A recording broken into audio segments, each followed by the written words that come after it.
Welcome to Dr. Creepen's Dungeon.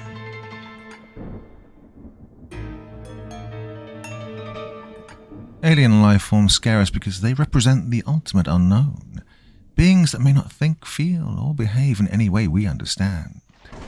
Unlike familiar threats, aliens could possess technologies far beyond ours, motives we can't comprehend, and forms that defy biology as we know it. They challenge our sense of control and place in the universe, forcing us to confront the possibility that we're not alone, and that whatever is out there might not be friendly. This fear taps into our deepest anxieties about invasion, extinction, and the fragility of human existence, as we shall see in tonight's 3 feature-length stories. Now, as ever, before we begin, a word of caution. Tonight's tales may contain strong language, as well as descriptions of violence and horrific imagery. That sounds like your kind of thing. Then let's begin. The Terrible Tentacles of L-472 by Sewell Peaslee Wright. Commander John Hanson of the Special Patrol Service records another of his thrilling interplanetary assignments. Well, it was a big mistake. I shouldn't have done it. By birth, by instinct, by training, by habit, I am a man of action. Or, well, I was. Strange that an old man cannot remember that he's no longer young. It was a mistake for me to mention that I'd recorded for the archives of the Council the history of a certain activity of the Special Patrol, a bit of secret history which may not be mentioned here. And now they insist, and by they I refer to the chiefs of the Special Patrol Service, that I write of other achievements of the service, other adventures worthy of note. Perhaps that's the penalty of becoming old. From commander of the Booty, one of the greatest of the Special Patrol ships, to the duties of recording ancient history for younger men to read and dream about. Well, that's a shrewd blow to one's pride. But if I can, in some small way, add luster to the record of my service, it will be a fitting task for a man grown old and grey in that service. Work for hands too weak and palsied for sterner duties. But I shall tell my stories in my own way. After all, they are my stories. And I shall tell the stories that appeal to me most. The universe has had enough, and too much, of dry history. These shall be adventurous tales to make the blood of a young man who reads them run a trifle faster than perhaps the blood of the old man who writes them. This, the first, shall be the story of the star L-472. Oh, you know it today as Ibis, port of call for interplanetary ships, and the source of ocrite for the universe. But to me it'll always be L-472, the world of terrible tentacles. Now, my story begins nearly 100 years ago, reckoned in terms of Earth time, which is proper since I am a native of Earth, when I was a young man. I was a sub-commander at the time of the Khalid, one of the early ships of the Space Patrol.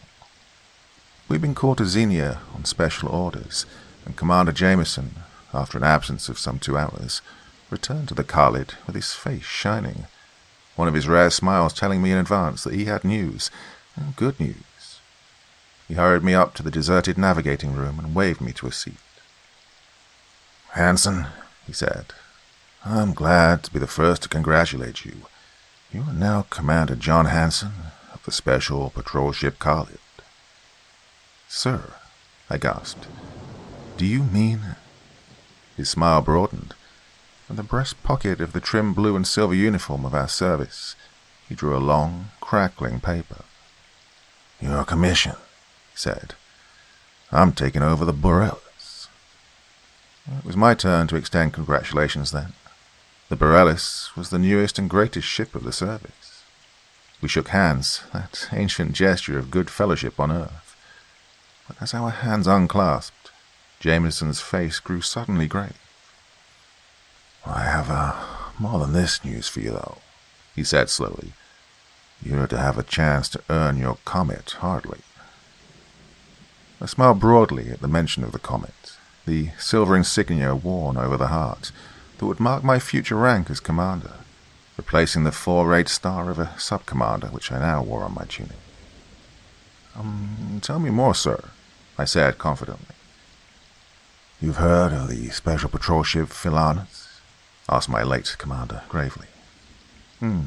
Reported lost in space," I replied promptly. "And the Dorlos?" "Why, yes, she was at base here at our last call," I said, searching his face anxiously. "Peter Wilson was second officer, one of my best friends. Why'd you ask about her, sir?" "The Dorlos is missing also," said Commander Jameson solemnly. "Both those ships were sent upon a particular mission. Neither of them has returned. It's concluded that some common fate has overtaken them. The Garlet, under your command, is commissioned to investigate these disappearances. You're not charged with the mission of these other ships. Your orders are to investigate their disappearance. The course, together with the official patrol orders, I shall hand you presently, but with them go verbal orders. You are to lay and keep the course designated, which will take you well out of the beaten path to a small world which has not been explored, but which has been circumnavigated a number of times by various ships remaining just outside the atmospheric envelope, and found to be without evidence of intelligent habitation. In other words, without cities, roads, canals, or any other evidence of human handiwork or civilization. Now, I believe your instructions give you some of this information, but not all of it. This world, unnamed because of its uninhabited condition, is charted only as L472. Well, your larger charts will show it, I'm sure. The atmosphere is reported to be breathable by inhabitants of Earth and other beings having the same general requirements. Vegetation is reported as dense, covering the 5 continents of the world, to the edges of the northern and southern polar caps, which are small. Topographically, the country is rugged in the extreme, with many peaks, apparently volcanic, but now inactive or extinct, on all of its 5 large continents. And, I'm to land there, sir? I asked eagerly. Your orders are very specific upon that point, said Commander Jameson. You're not to land until you've carefully and thoroughly done a recon from above at a low altitude. You'll exercise every possible caution. Your specific purpose is simply this: to determine, if possible, the fate of the other 2 ships, and report your findings at once. The chiefs of the service will then consider the matter and take whatever action may seem advisable to them. Jameson then rose to his feet and thrust out his hand in Earth's fine old salute of farewell. "Now I must be going, Hansen," he said. "I wish this patrol were mine instead of yours. You are a young man for such a responsibility." "But," I replied with the glowing confidence of youth, "I have the advantage of having served under Commander Jameson." He smiled as we shook again, and shook his head. "Discretion can be learned only by experience," he said. "But I wish you success, Hansen, on this undertaking and on many others. Supplies are on their way now. The crew will return from leave within the hour. A young Xenian by the name of Duval, I believe, is detailed to accompany you as scientific observer. Purely unofficial capacity, of course. He's been ordered to report to you at once. You are to depart as soon as feasible. You know what that means. Oh, I believe that's so. Oh, yeah, I'd almost forgotten. Here in this envelope are your orders and your course, as well as all available data on L472.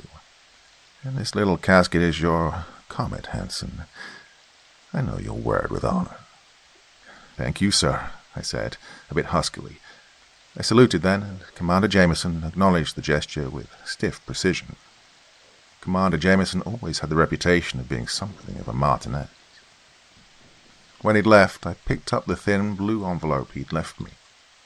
Across the face of the envelope, in the, to my mind, jagged and unbeautiful universal script, was my name, followed by the proud title, Commander, Special Patrol Ship Carlet.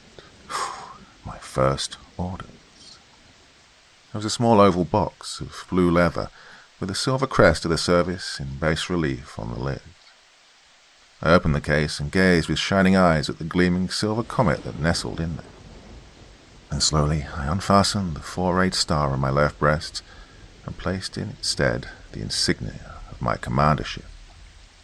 worn smooth and shiny now, it's still my most precious possession. Kincaid, my second officer, turned and smiled as I entered the navigating room.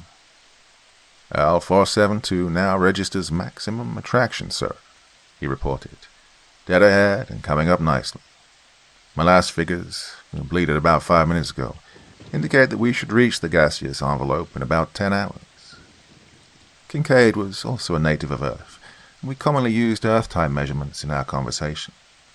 As is still the case, ships of the Special Patrol Service were commanded without exception by natives of Earth, and the entire officer personnel hailed largely from the same planet, although I have had several Xenian officers of rare ability and courage.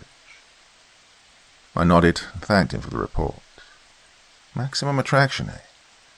Well, that, considering the small size of our objective, meant we were much closer to L472 than to any other regular body.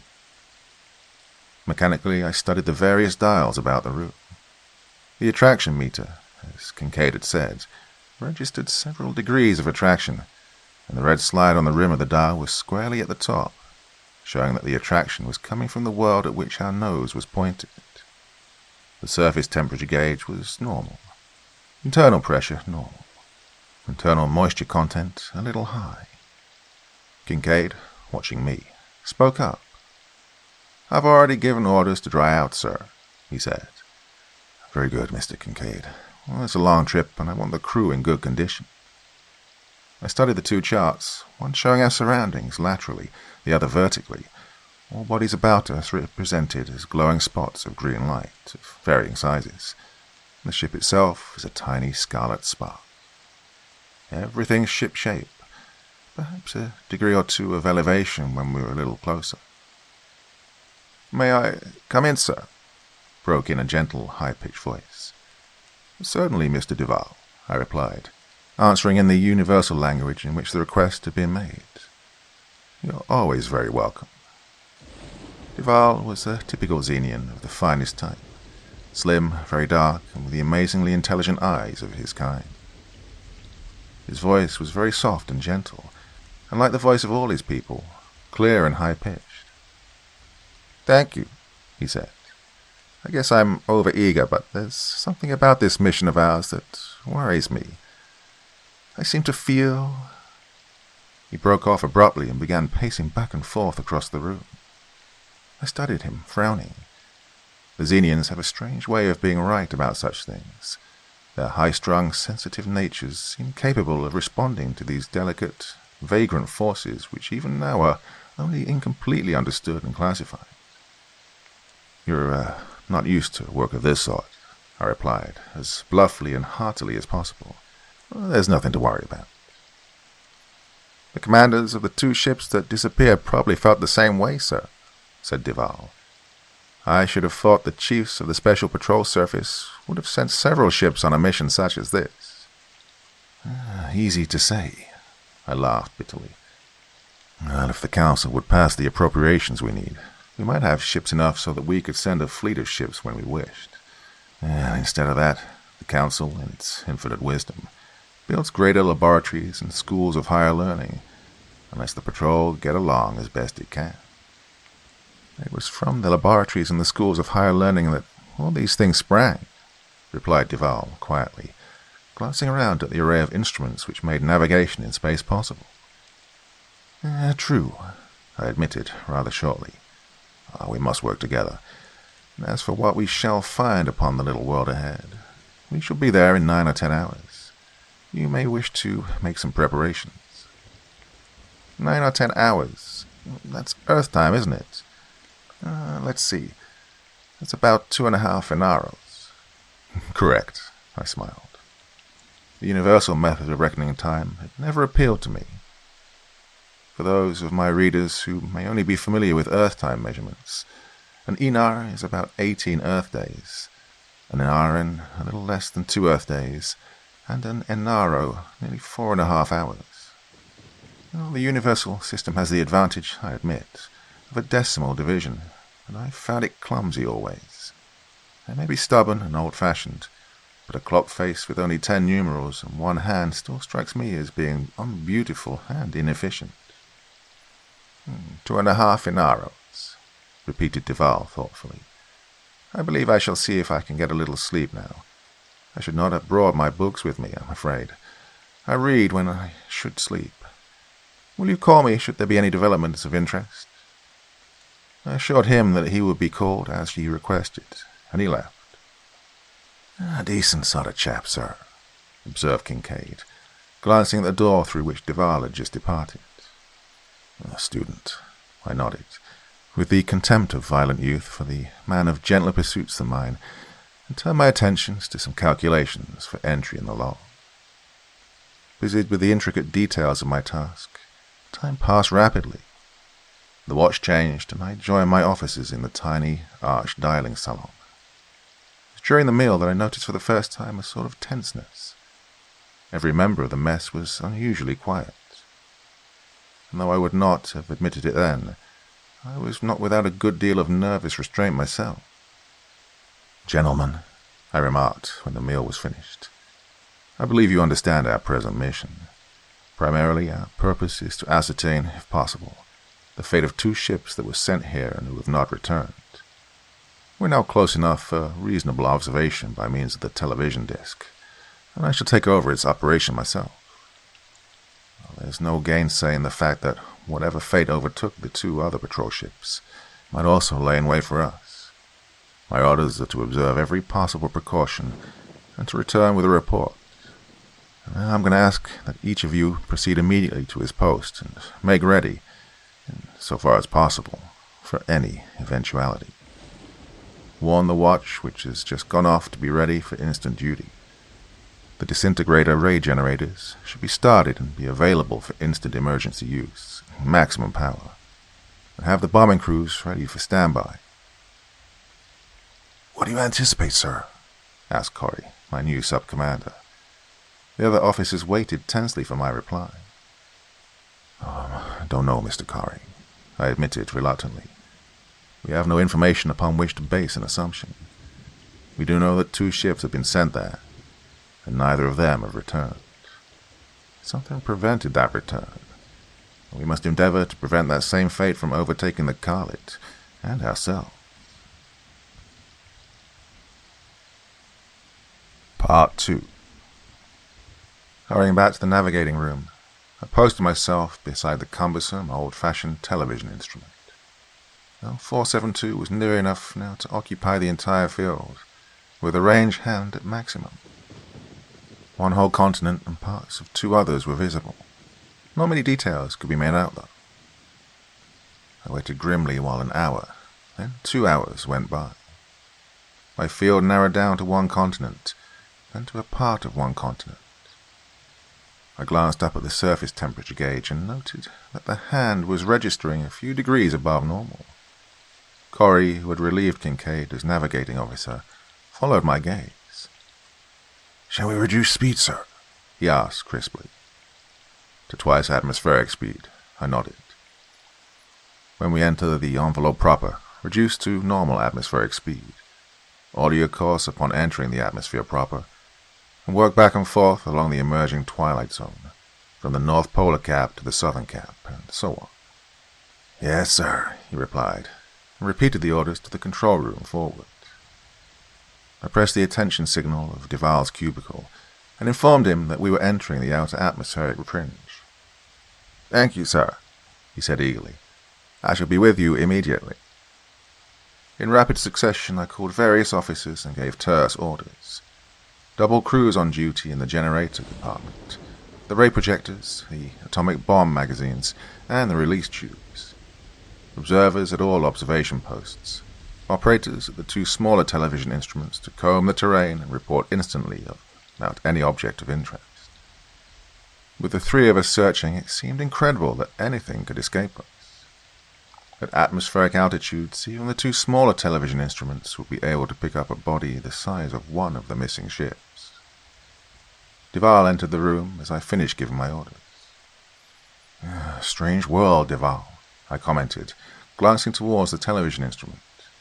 Covered with trees, even the mountains, and what I presume to be volcanic peaks. They crowd right down to the edge of the water. He adjusted the focusing lever slightly, his face lighting up with the interest of a scientist gazing at a strange specimen, whether it be a microbe or a new world. Strange, strange, he muttered. A universal vegetation. No variation of type from equator to polar cap, apparently. And the water, did you notice its color, sir? Purple, I nodded. It varies on the different worlds, you know. Yeah, I've seen pink, red, white, and black seas, as well as the green and blue of Earth. And no small islands, he went on, as though he'd not even heard me. Not in the visible portion, at any rate. I was about to reply when I felt the peculiar surge of the car lid as she reduced speed. I glanced at the indicator, watching the hand drop slowly to atmospheric speed. Keep a close watch, Duval, I ordered. We shall change our course now to comb the country for traces of 2 ships we're seeking. If you see the least suspicious sign, let me know immediately. He nodded, and for a time there was only a tense silence in the room, broken at intervals by Corey as he spoke briefly into his microphone, giving orders to the operating room. Perhaps an hour went by, I'm not sure. It seemed like a longer time than that, though. Then Duval called out in sudden excitement, his high, thin voice stabbing the silence. Here, sir, look. A little clearing, artificial, I judge. And the ships, both of them. Stop the ship, Mr. Corey, I snapped as I hurried to the instrument. Duval, take those reports. I gestured towards the 2 attention signals that were glowing and softly humming and thrust my head into the shelter of the television instrument's big hood. Oh, Duval had made no mistake. Directly beneath me, as I looked, was a clearing, a perfect square with rounded corners, obviously blasted out of the solid forest by the delicate manipulation of sharply focused disintegrator rays. And upon the naked, pitted surface thus exposed, side by side in orderly array, were the missing ships. I studied the strange scene with a heart that thumped excitedly against my ribs. What should I do? Return a report? Descend and investigate? There was no sign of life around the ships, and no evidence of damage. Well, if I brought the Khalid down, would she make a third to remain there, to also be marked lost in space on the records of the service? And reluctantly I drew my head from beneath the shielding hood. What were the 2 reports, Duval? I asked, and my voice was thick. The other 2 television observers. Yes, sir. They report that they cannot positively identify the ships with their instruments, but feel certain that they are the 2 that we seek. Very good. Tell them, please, to remain on watch, searching space in every direction, and to report instantly anything suspicious. Mr. Corey, we'll descend until this small clearing becomes visible through the ports to the unaided eye. I'll give you the corrections to bring us directly over the clearing. And I read the finer scales of the television instrument to him. He rattled off the figures, calculated an instant, and gave his orders to the control room, while I kept the television instrument bearing upon the odd clearing and the 2 motionless, deserted ships.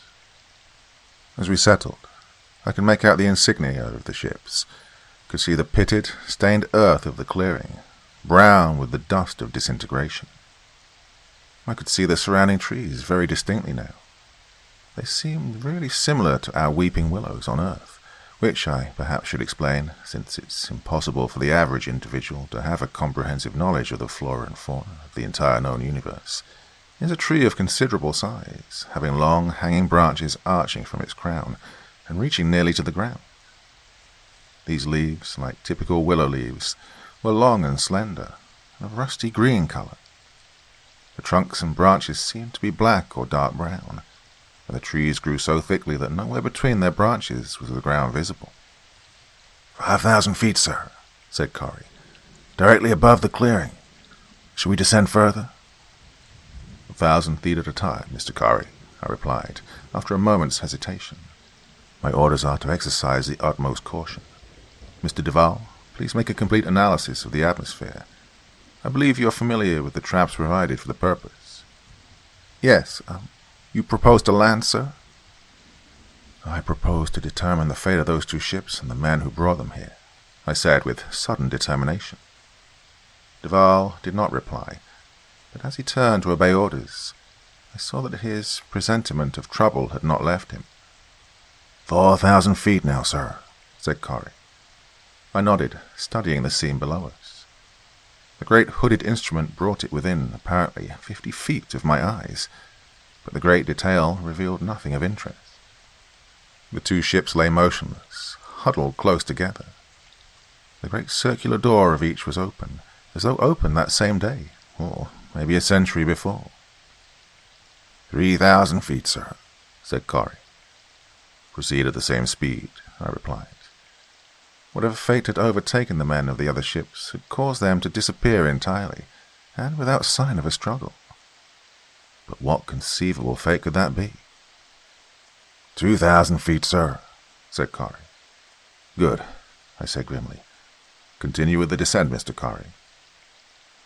Duval hurried into the room as I spoke. His face was still clouded with foreboding. I have tested the atmosphere, sir, he reported. It is suitable for breathing by either men of Earth or Xenia. No trace of noxious gases of any kind. It is probably rather rarefied, such as one might find on Earth or Xenia at high altitudes. 1,000 feet, sir, said Corrie. I hesitated for an instant. Undoubtedly, the atmosphere had been tested by the other ships before they landed.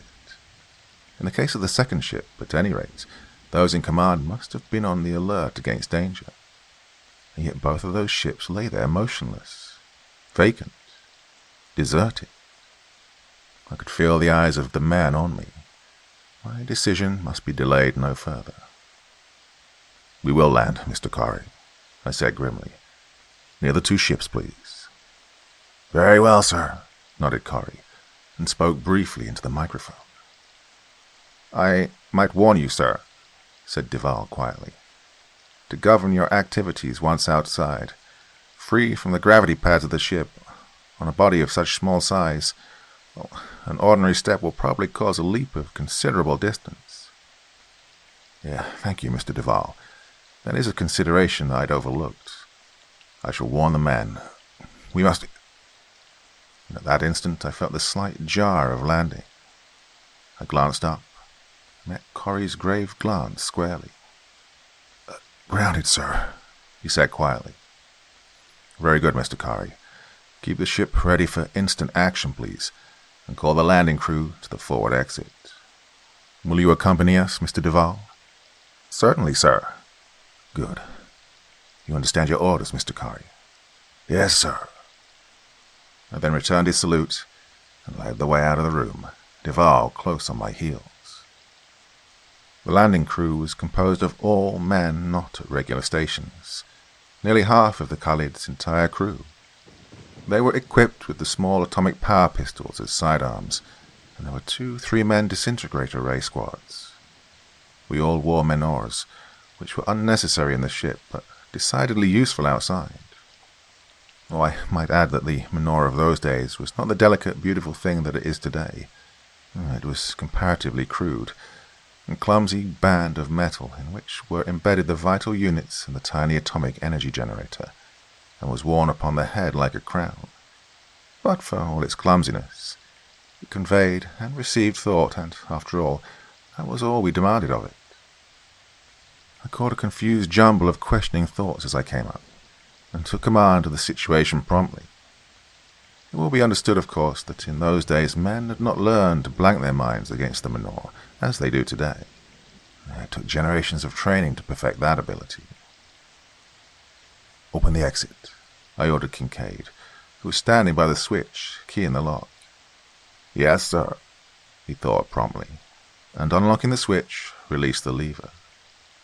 The great circular door revolved, backing slowly on its fine threads, gripped by the massive gimbals which, as at last the ponderous plug of metal freed itself from its threads, swung the circular door aside, like the door of a vault. Fresh, clean air swept in, and we breathed it gratefully. Science can revitalize air, take out impurities and replace used-up constituents, but it cannot give the freshness of pure natural air, even the science of today. Mr. Kincaid, you'll stand by with 5 men. Under no circumstances are you to leave your post until ordered to do so. No rescue parties, under any circumstances, are to be sent out unless you have those orders directly from me. Should any untoward thing happen to this party, you will instantly reseal this exit, reporting at the same time to Mr. Corey, who has his orders. You will not attempt to rescue us, but will return to the base and report in full, with Mr. Corey in command. Is that clear? Certainly, came back his response instantly, but I could sense the rebellion in his mind. Kincaid and I were old friends, as well as fellow officers. I smiled at him reassuringly and directed my orders to the waiting man. You're aware of the fate of the 2 ships of the patrol that have already landed here? I thought slowly, to be sure they understood perfectly. What fate overtook them, I do not know. That's what we're here to determine. Now, it's obvious that this is a dangerous mission. I'm not ordering any of you to go. Any man who wishes to be relieved from landing duty may remain inside the ship, and without reproach. Those who do go should be constantly on the alert and keep information, the usual column of 2s.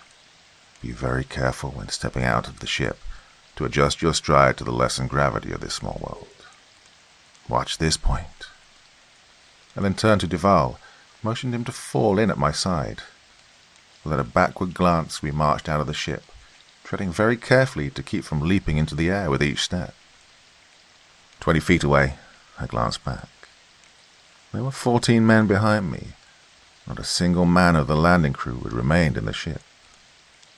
I'm proud of you, man, I thought heartily, and no emanation from any menor was ever more sincere. Cautiously, eyes roving ceaselessly, we made our way towards the 2 silent ships. It seemed a quiet, peaceful world, an unlikely place for tragedy. The air was fresh and clean, although, as Duval had predicted, rarefied like the air at an altitude. The willow-like trees that hemmed us in rustled gently, their long, frond-like branches with their rusty green leaves swaying. Do you notice, sir? Came a gentle thought from Duval, an emanation that could hardly have been perceptible to the men behind us. That there is no wind, and yet the trees are swaying and rustling. I glanced around, startled. I hadn't noticed the absence of a breeze. I tried to make my response reassuring. Yeah, there's probably a breeze higher up. It doesn't dip down into this little clearing, I ventured. At any rate, it's not important. These ships are what interest me. What will we find there? We shall soon know, replied Duval. Here's the Dorlos, the second of the 2, was it not? Yes. I came to a halt beside the gaping door. There was no sound from within, no evidence of life there, no sign that men had ever crossed that threshold, save that the whole fabric was the work of man's hands. Mr. Duval and I will investigate the ship, with 2 of you men, I directed. The rest of the detail will remain on guard, and give the alarm at the least sign of any danger. You first 2 men, follow us. The indicated man nodded and stepped forward.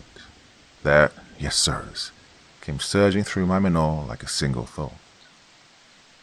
Cautiously, with Duval at my side and the 2 men at our backs, we stepped over the high threshold into the interior of the Dorlo. Part 3. The ethon tubes overhead made everything as light as day, and since the Dorlos was a sister ship of my own Khalid, I had not the slightest difficulty in finding my way about. There was no sign of a disturbance anywhere. Everything was in perfect order. From the evidence, it would seem that the officers and men of the Dorlos had deserted the ship of their own accord, and then failed to return. Nothing of value here, I commented to Duval. We might as well. There was a sudden commotion from outside the ship. Startled shouts rang through the hollow hull, and a confused medley of excited thoughts came pouring in. With one accord, the 4 of us dashed to the exit, Duval and I in the lead. At the door we paused, following the stricken gaze of the men grouped in a rigid knot just outside. Some 40 feet away was the edge of the forest that hemmed us in. a forest that was now lashing and writhing as though in the grip of some terrible hurricane. Trunks bending and whipping, long branches writhing, curling, lashing out. "Two of the men, sir," shouted a non-commissioned officer of the landing crew as we appeared in the doorway. In his excitement he forgot his menore and resorted to the infinitely slower but more natural speech. "Some sort of insect came buzzing down, like an earth bee but larger.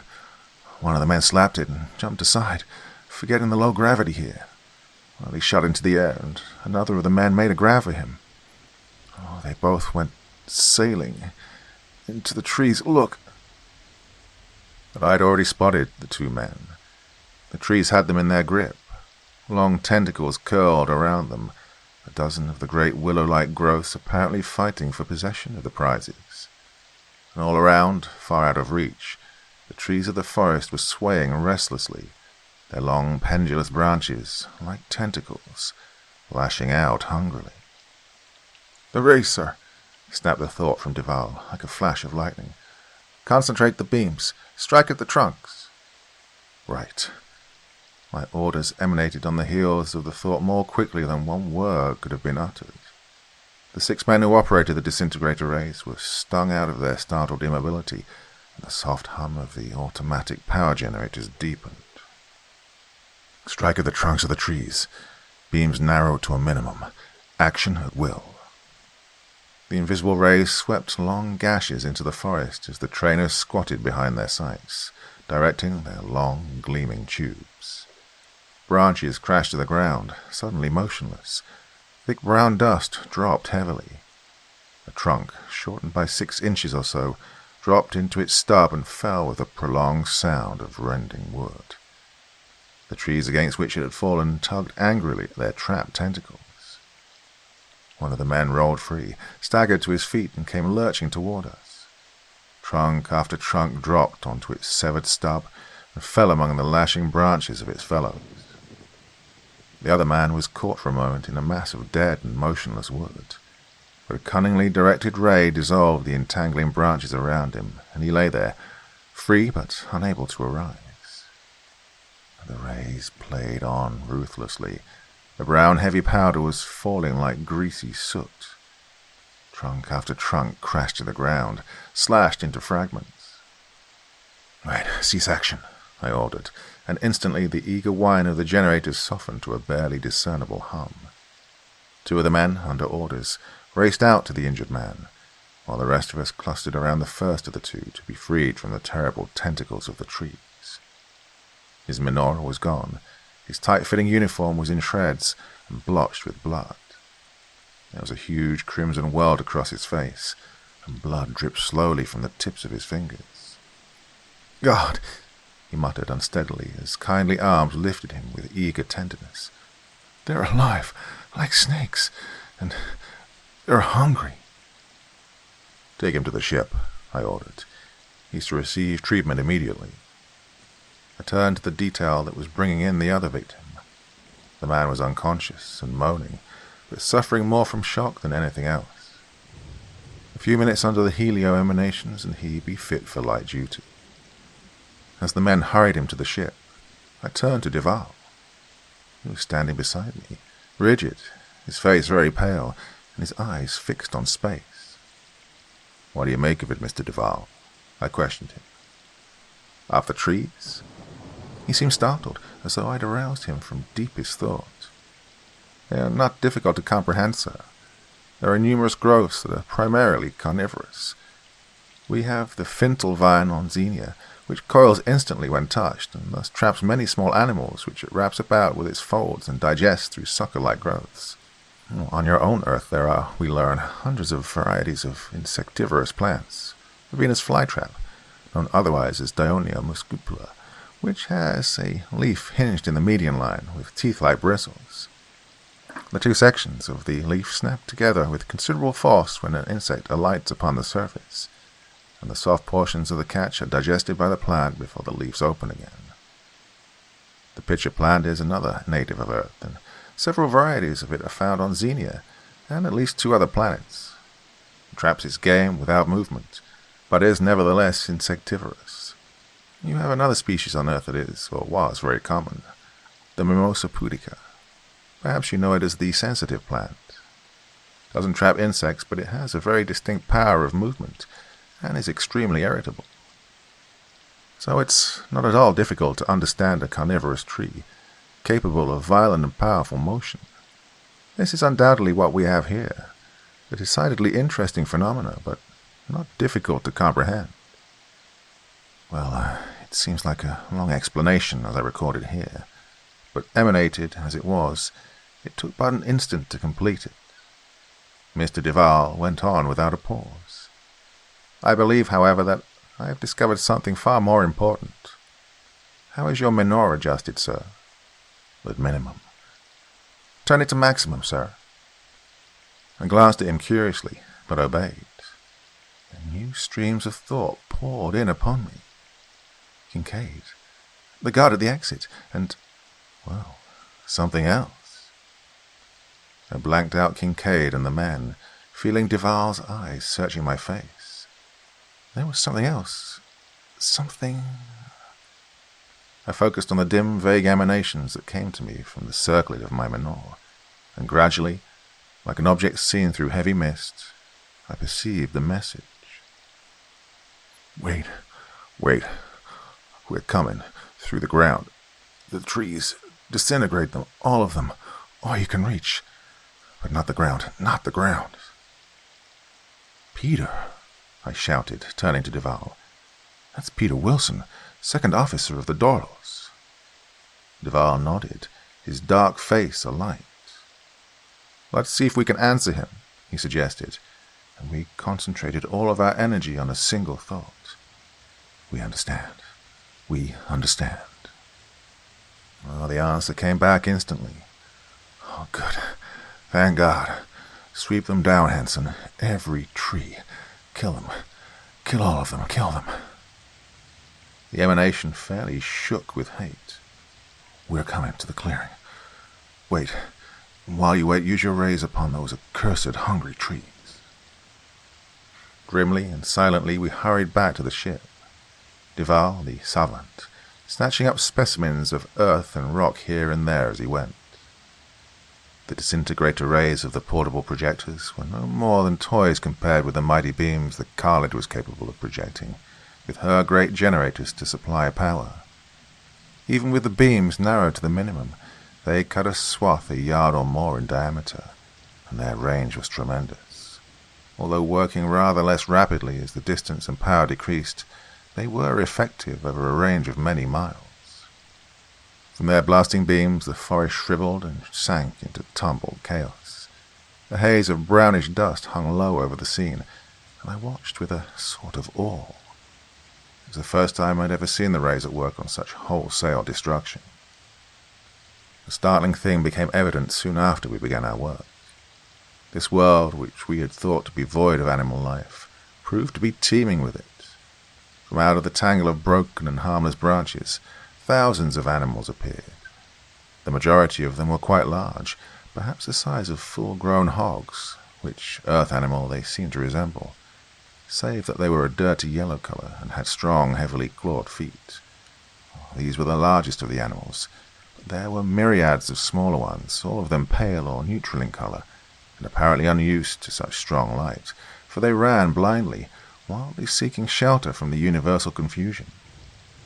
Still, the destructive beams kept about their work, until the scene had changed utterly. Instead of resting in a clearing, the Khalid was now in the midst of a tangle of fallen, wilting branches that stretched like a great still sea as far as the eye could see. Cease action, I ordered suddenly. I'd seen, or thought I'd seen, a human figure moving in the tangle not far from the edge of the clearing. Corey relayed the order, and instantly the rays were cut off. My menor, free from the interference of the great atomic generators of the Khalid, emanated the moment the generators ceased functioning. Enough, Hanson. Cut the rays. We're coming. We've ceased action. Come on, now. I hurried to the still open exit. Kincaid and his guards were staring at what had been the forest. They were so intent that they didn't notice I'd joined them, and no wonder. A file of men were scrambling over the debris, gaunt men with disheveled hair, practically naked, covered with dirt and the greasy brown dust of the disintegrator ray. In the lead, hardly recognizable, his menor awry upon his tangled locks, was Peter Wilson. "Wilson!" I shouted, and in a single great leap I was at his side, shaking his hand, one arm about his scarred shoulders, laughing and talking excitedly, all in the same breath. "Wilson, tell me, in God's name, what has happened?" He looked up at me with shining, happy eyes, deep in black sockets of hunger and suffering.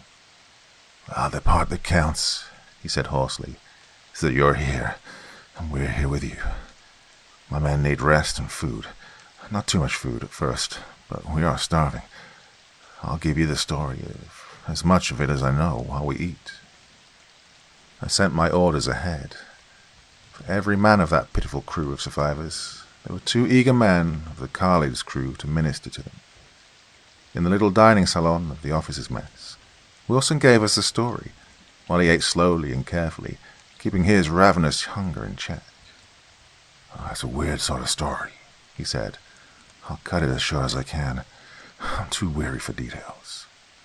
The Dorlos, as I suppose you know, was ordered to L472 to determine the fate of the Filanus, which had been sent here to determine the feasibility of establishing a supply base here for a new interplanetary ship line. It took us nearly 3 days, Earth time, to locate this clearing and the Filanus, and we grounded the Dorlos immediately. Our commander, you probably know him, Hanson, David McClellan, big red-faced chap." I nodded, and Wilson continued. Commander McClellan was a choleric person, as courageous a man as ever wore the blue and silver of the service, and very thoughtful of his men. We had a bad trip. 2 swarms of meteorites had worn our nerves thin, and a faulty part in the air purifying apparatus had nearly done us in. While the exit was being unsealed, he gave the interior crew permission to go off duty, get some fresh air, with orders, however, to remain close to the ship, under my command. Then, with the usual landing crew, he started for the Filanus. He'd forgotten, under the stress of the moment, that the force of gravity would be very small on a body no larger than this. The result was that as soon as they hurried out of the ship, away from the influence of our own gravity pads, they hurled into the air in all directions. Wilson paused, and several seconds passed before he could go on. "Well, the trees, I suppose you know something about them, reached out and swept up 3 of them. McClellan and the rest of the landing crew rushed to their rescue. They were caught up, man. God, I can see them. I can hear them even now. I couldn't stand there and see that happen to them. With the rest of the crew behind me, we rushed out, armed with only our atomic pistols. We didn't dare use the rays.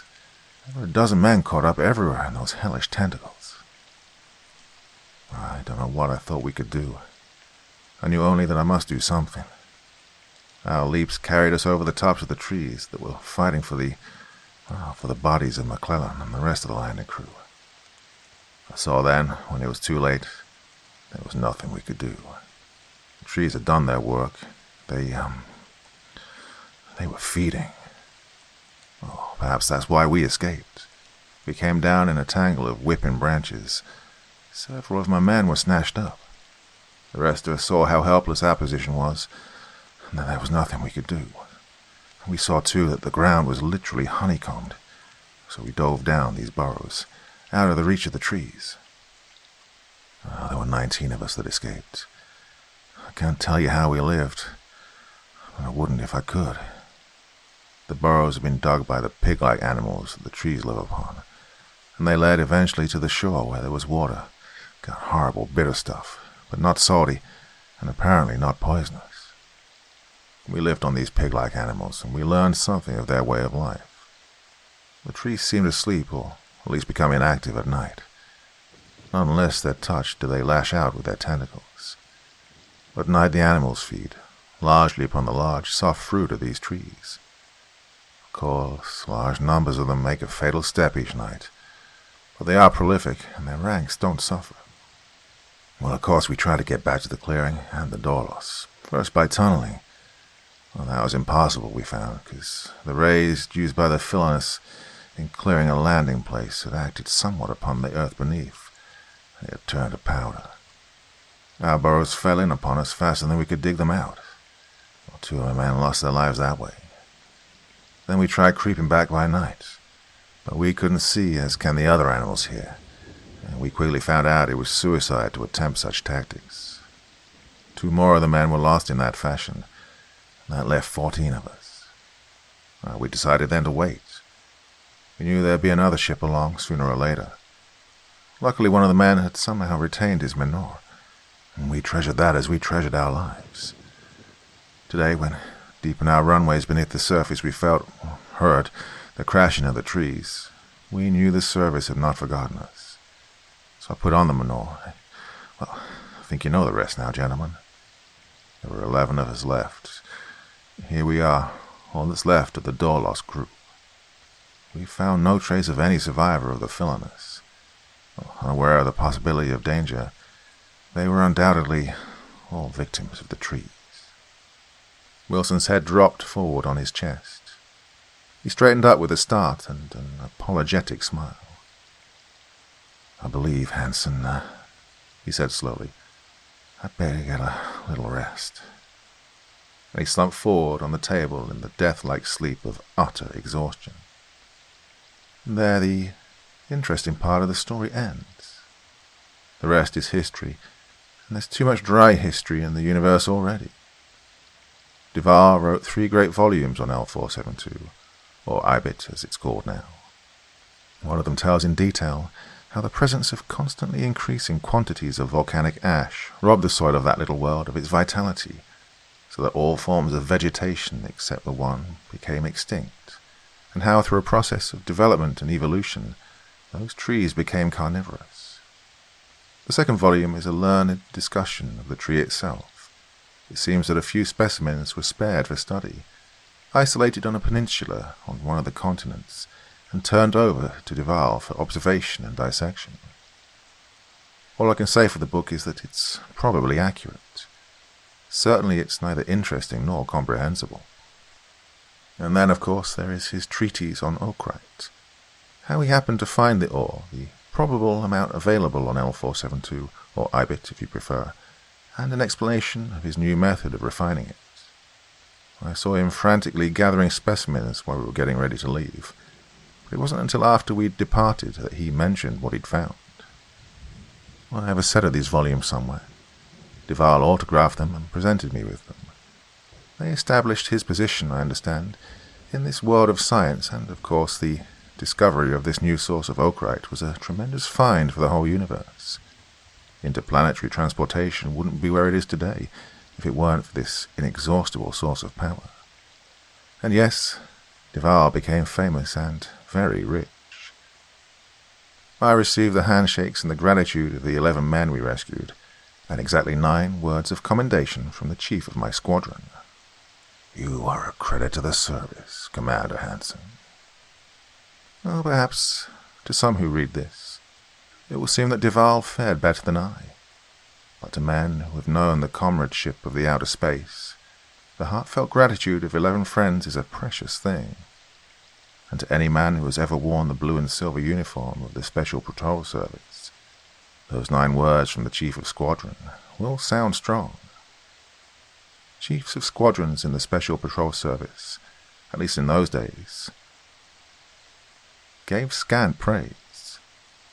But it might be different in these days of soft living and political pull.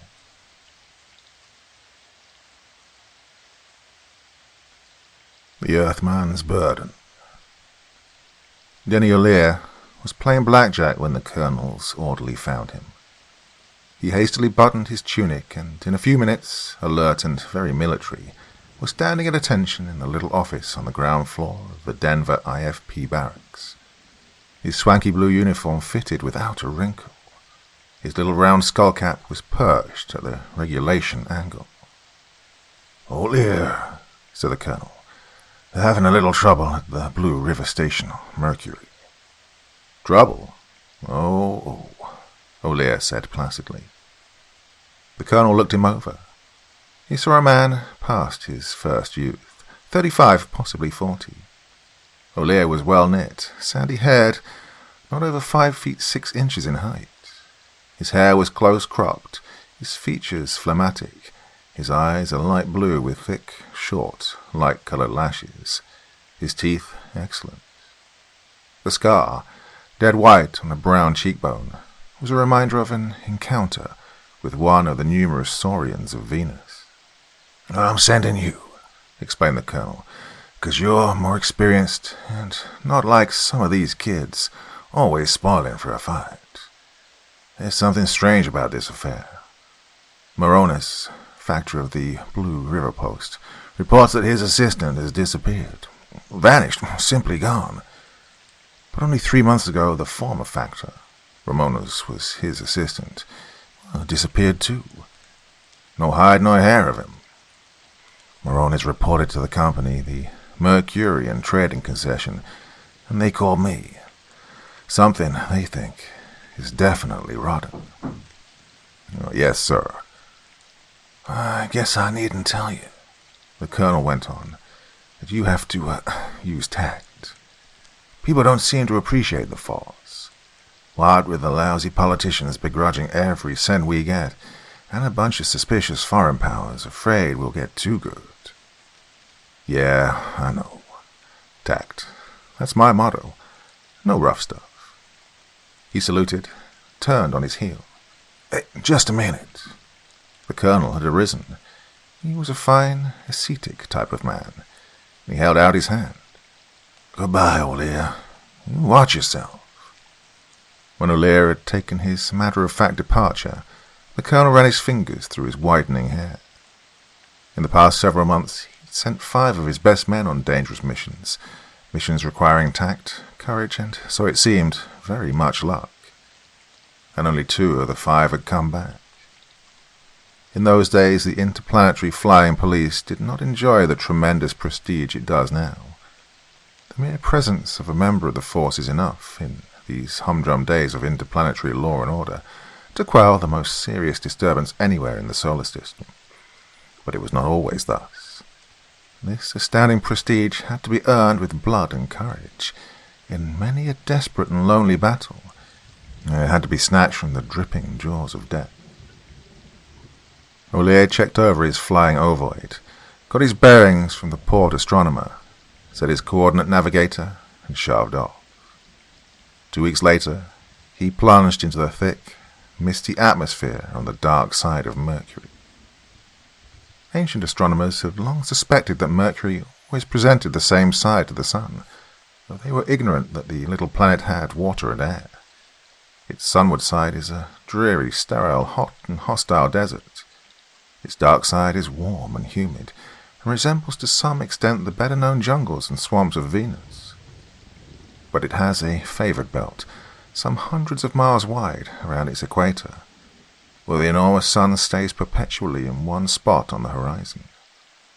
Sunward is the blinding glare of the desert. On the dark side, enormous banks of lowering clouds. On the dark margin of this belt are the ring storms, violent thunderstorms that never cease. They are the source of the mighty rivers which irrigate the tropical habitable belt and plunge out, boiling, far into the desert. O'Lear's little ship passed through the ring storms, and he didn't take over the controls until he recognized the familiar mark of the trading company, a blue comet on the aluminum roof of one of the larger buildings. Visibility was good that day, but despite the unusual clarity of the atmosphere, there was a suggestion of the sinister about the lifeless scene. The vast, irresistible river, the riotously coloured jungle roof. The vastness of nature dwarfed man's puny work. One horizon flashed incessantly with livid lightning, the other was one blinding blaze of the nearby sun, and almost lost below in the savage landscape was man's symbol of possession, a few metal sheds in a clear, fenced space of a few acres. O'Lear cautiously checked speed, skimmed over the turbid surface of the great river, and set her down on the ground within the compound. With his pencil-like ray tube in his hand, he stepped out of the hatchway. A Mercurian native came out of the residence, his hands together in the peace sign. For the benefit of Earth lubbers whose only knowledge of Mercury is derived from the teleview screen, it should be explained that Mercurians are not human, even if they do slightly resemble us. They hatch from eggs, pass one life phase as frog-like creatures in their rivers, and in the adult stage turn more human in appearance. But their skin remains green and fish belly white. There's no hair on their warty heads, and their eyes have no lids, and have a particular dead, staring look when they sleep, and they carry a peculiar, fishy odour with them at all times. This Mercurian looked at O'Lear seemingly without interest. "Where's Moronis?" the officer inquired. "Moronis," the native piped in English. "Inside. He's busy." "All right, I'm coming in." "He's busy?" "Yeah, move over." Though the native was a good 6 inches taller than O'Lear, he stepped aside when the officer pushed him. Men and Mercurians had a way of doing that when they looked into those colourless eyes. They were not as phlegmatic as the face. Moronis was sitting in his office. "Well, I'm here," O'Lear announced, helping himself to a chair. "Yes," he said sourly. "Who invited you?" O'Lear looked at the factor levelly, appraising him. A big, fat man, but the fat was well distributed. Saturnine face, dark hair, dark and bristly beard. The kind that thrived where other men became weak and fever-ridden. Also, to judge by his present appearance, an unpleasant companion and a nasty enemy. "Well, I don't see what difference it makes to you," O'Lear answered in his own good time. "But the company invited me." "Ah, they would," Moronis growled.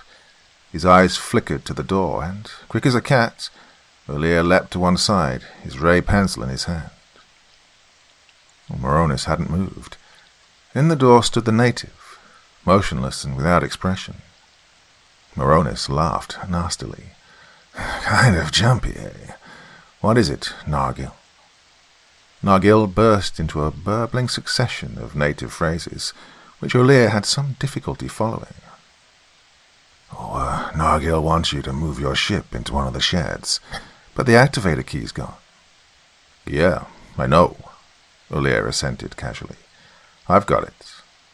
Leave the ship until I get ready, and I'll put it away. Get out, Nargil." The native hesitated. Then, on the lift of Moroni's eyebrows, he departed. O'Lear shifted a chair so that he could watch both Moroni's and the door. He reopened the conversation easily. "Well, we understand each other. You don't want me here, and I'm here. So what are you going to do about it?" Moronis flushed. He struggled to keep his temper down. "What do you want to know?" "What happened to the factor who was here before you?" "I don't know. The Translucian wasn't coming in like it should. Samus went out into the jungle for a palaver with the chiefs to find out why, and he didn't come back." "You didn't find out where he went?" "I just told you," Moronis said impatiently. "He went out to see the native chiefs." "Alone?" "Of course alone. There are only 2 of us Earthmen here. Well, couldn't abandon this post to the Wogglies, could we? Not that it'd make much difference. Well, except for Nargil, none'll come near." "And, you never heard of him again?" "No, damn it, no. Say, didn't they have any dumber strappers around than you? I told you once, I'll tell you again. I never saw hide nor hair of him after that." All right. O'Lear regarded Moronis placidly. "So you took the job of factor and radioed for an assistant. And when the assistant came, he disappeared too." Moronis grunted. "He went out to get acquainted with the country and didn't come back." O'Lear masked his close scrutiny of the factor under his idle and expressionless gaze. He wasn't ready to jump to the conclusion that Moronis's uneasiness sprang from a sense of guilt. Well, guilty or not, he had a right to feel uneasy. The man would be dense indeed if he didn't realize he was in line for suspicion, and he didn't look dense. Indeed, he was obviously a shrewd character. "Let me see your Lucine." Moronis rose. Despite his bulk, he stepped nimbly. He had the nimbleness of a Saturnian bear, which is great, as some of the earlier explorers learned to their dismay. "That's the first sensible question you've asked," Moronis snorted. "Take a look at our Lucine. Have a good look." He led the way across the compound, waved his hand before the door of a strongly built shed in a swift, definite combination, and the door opened, revealing the interior. He waved him in invitingly. You go first," Olea said. With a sneer, Moronis stepped in. "You're safe, boy, you're safe." Olea looked at the small pile on the floor in astonishment. Instead of the beautiful, semi-transparent chips of translucine, the dried sap of a Mercurian tree which is invaluable to the world as the source of an unfailing cancer cure, there were only a few dirty, dried-up shavings, hardly worth shipping back to Earth for refining. The full significance of the affair began to dawn on the officer. The translucine trees grew only in this favored section of Mercury, and the Earth Company had a monopoly on the entire supply. Justly, for only Earth was cancer known, and it was on the increase. That small, almost useless pile on the floor connoted a terrible drug famine for the human race. Moronis' smile might have been a grin of satisfaction at Olea's question. "Is that all you've brought since the last freighter was here?" "It is," he replied. "The last load went off 6 months ago, and this here shed should be full to the eaves. There'll be hell to pay." "Well, it may not be tactful," Olea remarked, "but if you've got your takings cached away somewhere to hold up the Earth for a big ransom, you'd better come across right now. You can't get away with that, fellow. You should have close to $6 million worth of it, and you can't get away. You just can't." At this, Moronis controlled his anger with some effort. "Like any dumbstrapper, you've made your mind up, ain't you? Oh, go ahead. Get something on me. Here I was almost set to give you a lead that might get you somewhere. And you're coming off, trying to make out I stole the Lucine and killed those 2 fellas, eh? Go ahead. Get something on me. But not on company grounds, no. You're leaving now." And with that, he made a lunge at the officer, quite beside himself with rage. Olea could have burnt him down, but he was far too experienced for such an amateurish trick. Instead, he ducked to evade Moronis' blow, but the big man was as agile as a panther. In midair, so it seemed, he changed his direction of attack.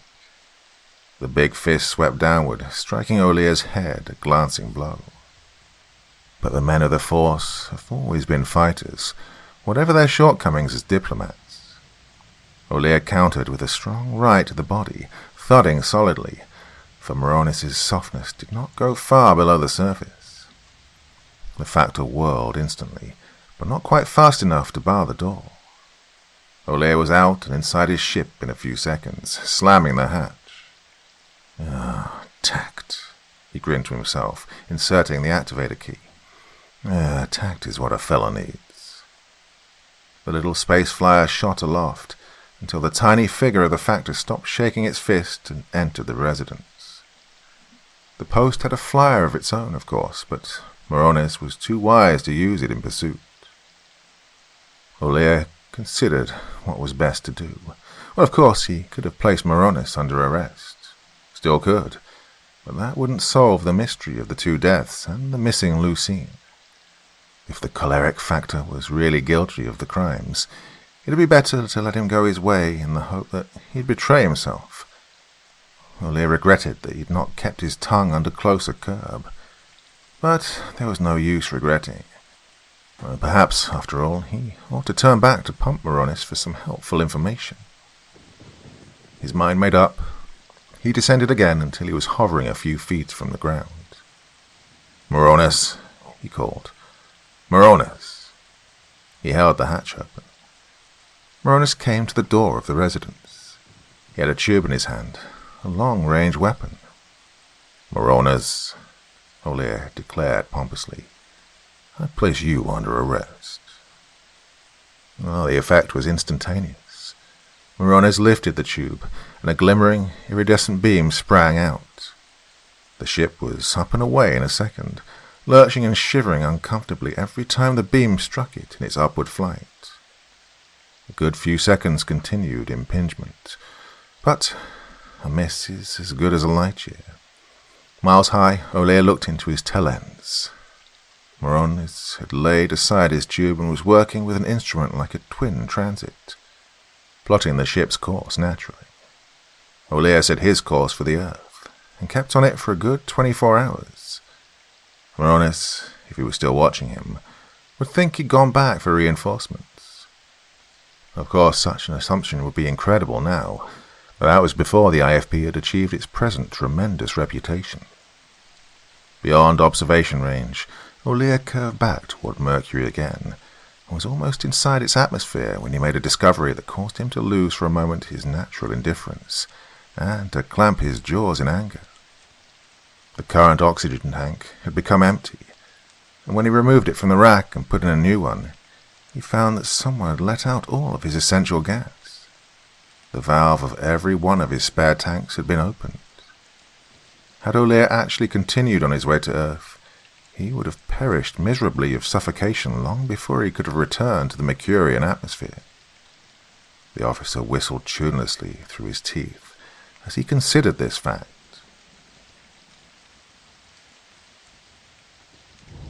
The visibility was by this time normal, or that is, so poor it would not have been possible to land very close to the trading station. O'Lear was taking no chances, and came down a good 3 Earth miles away. The egg-shaped hull sank through the glossy, brilliant treetops, through twisted vines, and was buried in the dank gloom of the jungle. Here it might remain hidden for 100 years. The twilight of the jungle was almost darkness. There were no landmarks, but O'Lear made a few small inconspicuous marks on the trees with his knife until he came to an outcropping of rock. He'd noticed the scar-like white of it slashing through the jungle from the air, and used it as a guide to direct his stealthy return to the trading post. His belt chronometer told him it would be about time for Moronis to get up from his night's sleep. A little discreet observation might tell much. Long before he reached the compound, O'Lear heard the rushing of the great blue river in its headlong plunge to the corrosive heat of the desert. And then, through the mists, he glimpsed the white metal walls of the company sheds. He climbed a tree and for a long time watched patiently, lying prone on a limb. Blood-sucking insects tortured him, and flat tree lice resembling discs with legs crawled over him inquisitively. O'Lear tolerated them with stoic indifference until at last his patience was rewarded. Moronis was coming out of the compound. He was alone and obviously did not suspect that he was being watched, but he stepped out briskly. Once in the jungle, he walked even faster, watching out warily for the panther-like carnivora that were the most dangerous to man on Mercury. O'Lear shinned to the ground and followed cautiously. Moronis had his ray tube with him, as any traveller in these jungles should. O'Lear could and did draw fast, but a dead trader would be valueless to him in this investigation. So he stalked him with every faculty strained to maintain complete silence. Often, in occasional clearings where the brown darkness grew less, he had to grovel on the slimy ground, picking up large bacteria that could be seen with the naked eye, and which left tiny, festering red marks on his skin. The trader seemed to be heading for the higher ground, for the path led ever upward, though not far from the tossing waters of the river. And then, suddenly, he disappeared. O'Lear didn't immediately hurry after him. A canny fugitive, catching sight of his pursuer, might suddenly drop to the ground and squirm to the side of the trail, there to wait and catch his pursuer as he passed. So O'Lear sidled into the all but impenetrable underbrush and slowly, with infinite caution, wormed his way along. Presently he came to the little rise of ground where Moronis had disappeared. But a painstaking search did not reveal the factor. There were, however, a number of other trails that joined the very faint trail that he'd been following, and now there was a well-defined track which continued to lead upward. With a grimace of disgust, Olia again plunged into the odorous underbrush and travelled parallel to the trail. It was well he did so, for several Mercurians passed swiftly, intent, so it seemed, in answering to a shrill call that at times came faintly to the ear. They carried slender spears. Several more Mercurians passed. The growth was thinning out, and Olia did not dare to proceed further. However, from his hiding place he could discern a number of irregular cave openings, apparently leading downward. They were apparently the entrances to one of the native cavern colonies, or perhaps a meeting place. No Earthman had ever entered one, but it was thought that they had underground openings into the river. As the cave openings were obviously natural, Olia conjectured that there might be others that were not used. After an anxious search he found one, narrow and irregular, well hidden under the broad glossy leaves of some uncatalogued vegetation. As it showed no evidence of use, Olia unhesitatingly slid down into it. It was very narrow and irregular, so that often he was barely able to squeeze through. The roots of trees choked the passage for a dozen feet or so, requiring the vigorous use of a knife.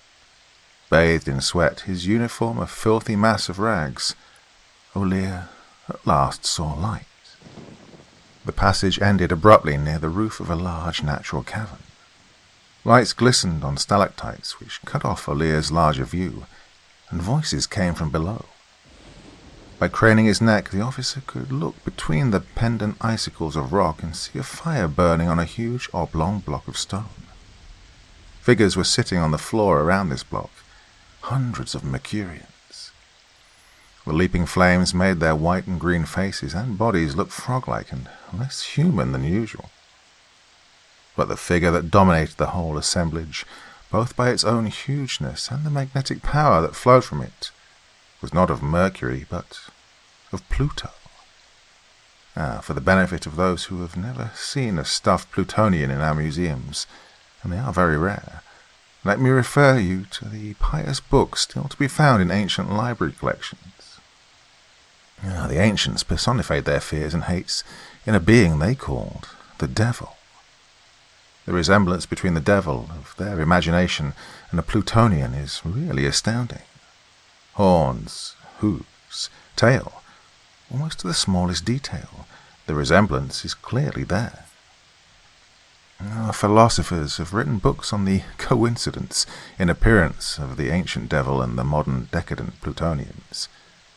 The Plutonians were once numerous and far advanced in science, and no doubt they called on the earth many times in prehistoric days, and the so-called devil was a true picture of those vicious invaders, who were somewhat less human than usually portrayed. What was once classed as superstition was therefore a true racial memory. Long before our ancestors came out of their caves to build houses, Plutonians had mastered interplanetary travel, only to forget the secret until human ingenuity should reveal it once more. The modern Plutonian in that dank cave was over 10 feet tall, and it's easy to see why he dominated the assemblage. His black visage was set in an evil smile. His ebony body glistened in the firelight. He held a 3-pronged spear in one hand and sat on a pile of rocks, a sort of rough throne, so that he towered magnificently above all others. He spoke the Mercurian language, although the liquid intonations came harshly from his sneering lips. Ye assembled, frog folk, that ye may hear the decision of your thinking ones, he asked. A respectful, peeping chorus signified assent. But in that there was a hint of unrest, even of fear. Speak, ye thinking one, your commands. Hear me first. An old Mercurian, unusually tall, faded and dry-looking, his thick hide wrinkled like crushed leather, rose slowly to his feet and stepped before the oblong stone. His back was to the Plutonian, his face to the crescent of chiefs. "Ah, the wise one!" A twittering murmur went around the assemblage. "Hear the old wise one." "My people, I like this not," began the ancient. "The lords of the Green Star have dealt with us fairly. Each phase they have brought us the things we wanted." He touched his spear and a few gaudy ornaments on his otherwise naked body, "in exchange for the worthless white sap of our trees. If we longer offend the lords of the Green Star—" A raucous laugh interrupted the Mercurian's feeble voice, and it echoed eerily from the walls of the chamber. "Valueless you call the white sap," sneered the Plutonian. "You hear me. That sap you call valueless is dearer than life itself to the lords of the Green Star, for they are afflicted in great numbers with a stinking death they call cancer. It destroys their vitals, and nothing in this broad universe can help save them, save this white sap that you give them. In your hands you have the power to bring the proud lords of the Green Star to their knees. They would fill this chamber many times with the most priceless treasures for the sap you give them so freely. Withhold the sap, and your thinking ones may go to the Green Star itself to rule over its lords. They are desperate. Their emissaries may even now be on the way to beg your pleasure. Speak, thinking ones. Would you not rule the Green Star?" But the chiefs failed to become enthused. One of them rose and addressed the Plutonian. "O Lord of the Outer Orbit, for near one full phase have you dwelt among us, and well should you know we have no desire for conquest. We fear to go to the Green Star to rule." "Then let me rule for you," exclaimed the Plutonian instantly. "My brothers will abide with you as your guests, shall see that you receive a fair reward for the white sap, and I will convey your commands to the lords of the Green Star." To this the old wise one raised his withered hands, so that the uncertain twittering of voices which followed the Plutonian's suggestion subsided. "My children," piped the feeble old voice, "the Black Lord has spoken cunning words, but they are false. It's plain to see he desires to rule the Green Star, and our welfare does not concern him. If so it be that the white sap is of great value to the lords of the Green Star, it is still of no value to us.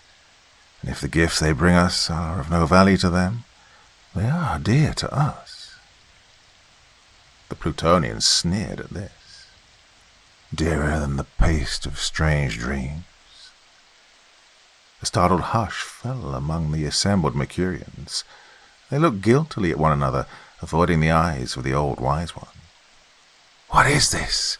he shrilled, turning furiously to the Plutonian. "Have you brought the paste of evil to our abode, knowing well the strict prescription of our tribe? Fool! Your death is now upon you."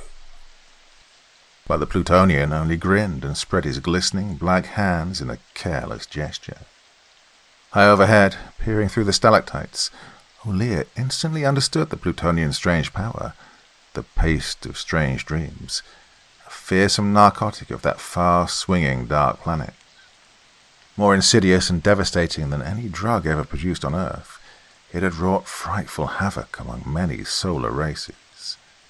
The Earthmen had opened the lanes, broken the age-old barriers of distance, so that the harpies of evil could traffic their poison from planet to planet. And so the paste of strange dreams was added to the Earthman's burden. "Seize him, the evil one!" shrieked the old chief, but the Mercurian sat sullen and silent, and the Plutonian sneered. Finally, one of the chiefs arose, and with an effort faced the old wise one and said, "The strange dreams are dearer to us than all else. Do as he says." The piping voices rose in eager acclamation, but the old wise one held up his claws, waiting until silence returned. Wait, before you commit this folly, hear the Green Star Man. Many times has he demanded audience. Let him come in." "It's not permitted," demurred one of the chiefs. "You permitted this being of evil to enter. Let him enter also." "He is in the outer chambers now," one of the guards spoke. "His face is like the center of a ringstorm." "Let him enter." And so Moronis strode into the room angrily. Blinded by the fire after the darkness of the antechambers, he didn't at first see the Plutonian. He strode up to the ancient chief and glared at him. "Does the old wise one learn wisdom at last?" he rasped. The ancient shrank away from him, as did the nearer of the lesser chiefs. "The old wise one thinks less of his wisdom," he replied wearily. "Behold!" He pointed to the enthroned Plutonian. Moronis started.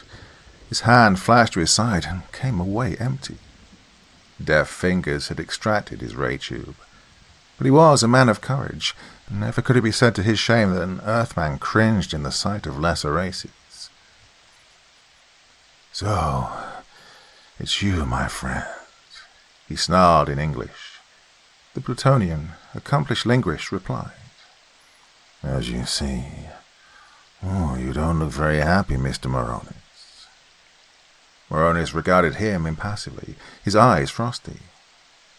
"That explains everything," he said at last with cold deliberation. "First Samus, then Boyd. Gonna finish me next, I suppose." The Plutonian twisted the end of an eyebrow and smiled. "Interested in them? What'd you do with their bodies?" The Plutonian jerked his thumb carelessly. "The river you call the Blue is swift and deep.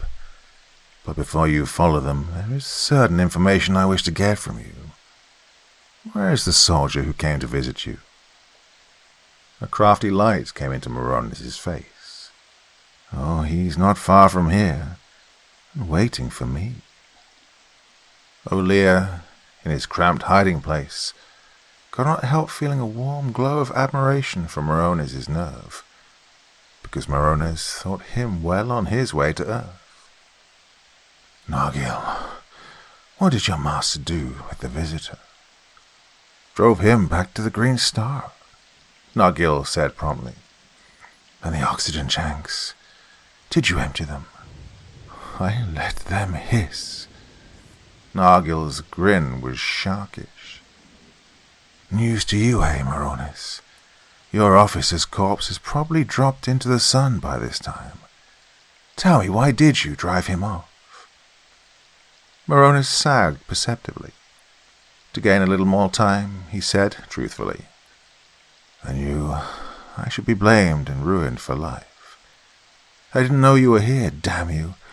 I hope to get this mess with the natives straightened up before he'd come back with reinforcements."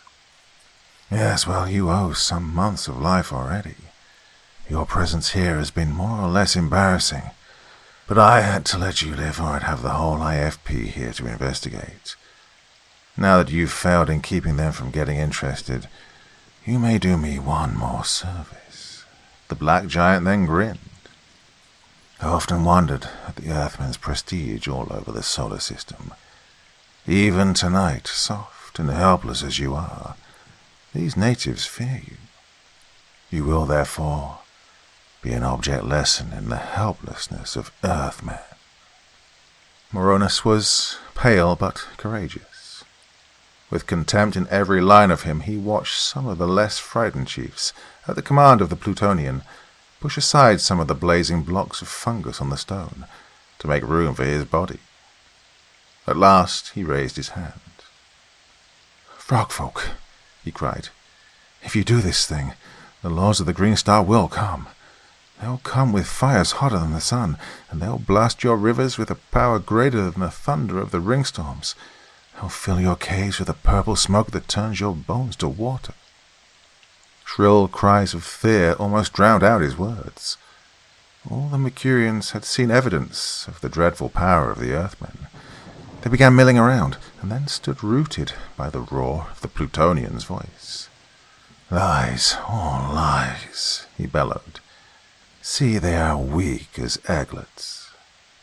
He stepped down, picked Moronis up by one shoulder and held him dangling high over the heads of all.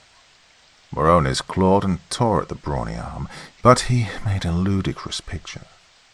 Soon the simple natives made a sniffling sound of mirth, and the Plutonian, satisfied at last, set him down again.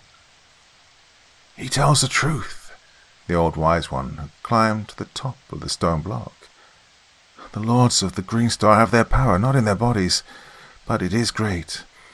It's greater far than the frog folk. It's greater than the lords of the outer orbit. Oh, they will come, even as the surly one has said, and great shall be our sorrow. It's not too late yet. Release him and deliver to him the white sap. Seize this evil one." And so the feeble, fickle minds were being swayed again. In a gust of impatience, the Plutonian stepped down, seized the aged chief's skinny body in his great black hands, and snapped him in two. There was a rough tearing of cords and tissue, and the two halves fell into the fire. For an instant the Mercurians were stunned. Then some of them vented hissing sounds of rage, while others prostrated themselves on the floor. The black giant watched them narrowly for a moment, then turned his attention back to Moronis. He seized him by the arm and drew him slowly and irresistibly to him. The murder of the old wise one had been done so quickly that Olir was unable to prevent it. Had he been able to use his ray weapon, he could have burned the Plutonian down, but it had been bent at one of the narrow turns of the crevice he had come down. So it was that the need for extreme lightness in weapons was rather overdone in those early times, and just a little rough handling made them useless.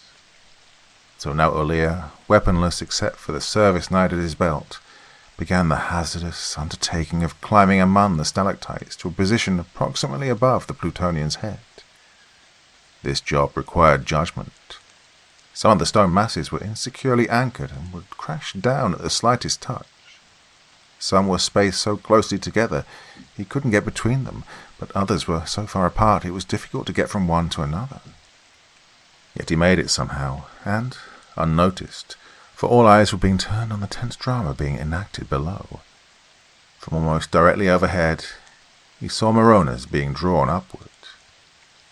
"You saw," the Plutonian was saying triumphantly in Mercurian. "You saw me unmake your old fool. Now you'll see that a lord of the Green Star is even softer, even weaker." Moronis, in that pitiless grasp, turned his face to the hateful, grinning visage above him. In his last extremity, he was still angry. "You devil!" Moronis shouted. "You may murder me, but they'll get you. They will get you." "Who'll get me?" the Plutonian purred silkily, deferring the pleasure of the kill for another moment. Moronis was having trouble with his breathing. His face was red, lolling from side to side. His eyes rolled in agony. But suddenly, he saw Olir. Unbelieving, he relaxed. "Oh, I'm seeing things," he breathed. "Oh, get me," persisted the Plutonian, applying a little more pleasure. "The IFP," Moronis gasped. "Oh, you little son of a—" Olir thought, and then he jumped. He landed astraddle the neck of the Plutonian, which was almost like forking a horse. One brawny arm seized a horn, the other, with a lightning-swift dart, brought the point of the long service knife to the pulsating black throat. "Put him down," Olir spoke in the great pointed ear. "Easy now." Back on his feet, Moronis began bellowing at the Mercurians. Utterly demoralized, they fled pell-mell. But Moronis came back and said, "Nothing to tie him up with?" "That's all right," Olir replied, studiously keeping the knife point at exactly the right place. "I'll ride him in. Now you get going and be tactful when you go through the door, or this sticker of mine might slip." With extreme care, the Plutonian did exactly as Olir had ordered him to. It was necessary to radio for one of the larger patrol ships to take O'Leary's enormous prisoner back to Earth for his trial. The officer testified, of course, and the Plutonian was duly sentenced to death for the murder of the old Mercurian. Execution by dehydration was decreed, so that the body would be uninjured for scientific study, and today it's considered one of the finest specimens extant. In his testimony, however, O'Leary so minimized his own connection with the case that he received no public recognition. It wasn't until some months afterward, when Moronis, on leave, rode back with a shipload of translucine, that the whole story came out, emphatically and profanely. O'Leary finally consented to speak a few words for the Telephoto News Corporation, and as he stepped off the little platform, deferential hands tried to push him back. "You haven't told them who you are," protested the announcer. "Give them your name and rank." They don't have to do that," O'Leary rejoined, keeping on going. "They know it's one of the Force, and that's all they have to know. And besides, there's a blackjack game going on, and I'm losing money every minute I'm out of it."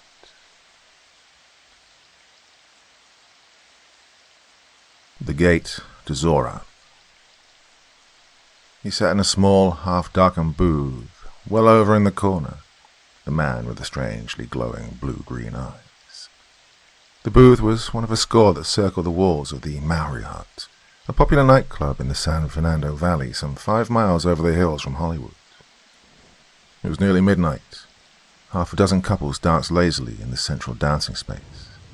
Other couples remained tete-a-tete in the secluded booths. In the entire room, only 2 men were dining alone. One was a slender, grey-haired little man with weirdly glowing eyes. The other was Blair Gordon, a highly successful young attorney of Los Angeles.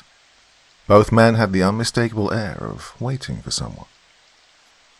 Blair Gordon's college days were not so far distant that he'd yet lost any of the splendid physique that had made him an all-American tackle. In any physical combat with a slight grey-haired stranger, Gordon knew that he should be able to break the other in two with one hand. Yet, as he studied the stranger from behind the potted palms that screened his own booth, Gordon was amazed to find himself slowly being overcome by an emotion of dread so intense that it verged upon sheer fear.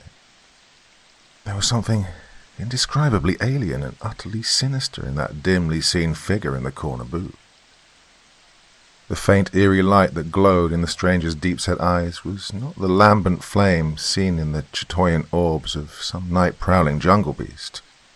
Rather, it was the blue-green glow of phosphorescent witchlight that flickers and dances in the night mists above steaming tropical swamps.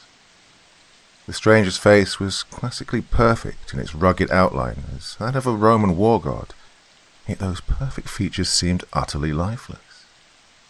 In the 20 minutes that he had been intently watching the stranger, Gordon could have sworn that the other's face had not moved by so much as the twist of an eyelash. Then a new couple entered the Maori hut, and Gordon promptly forgot all thought of the puzzlingly alien figure in the corner.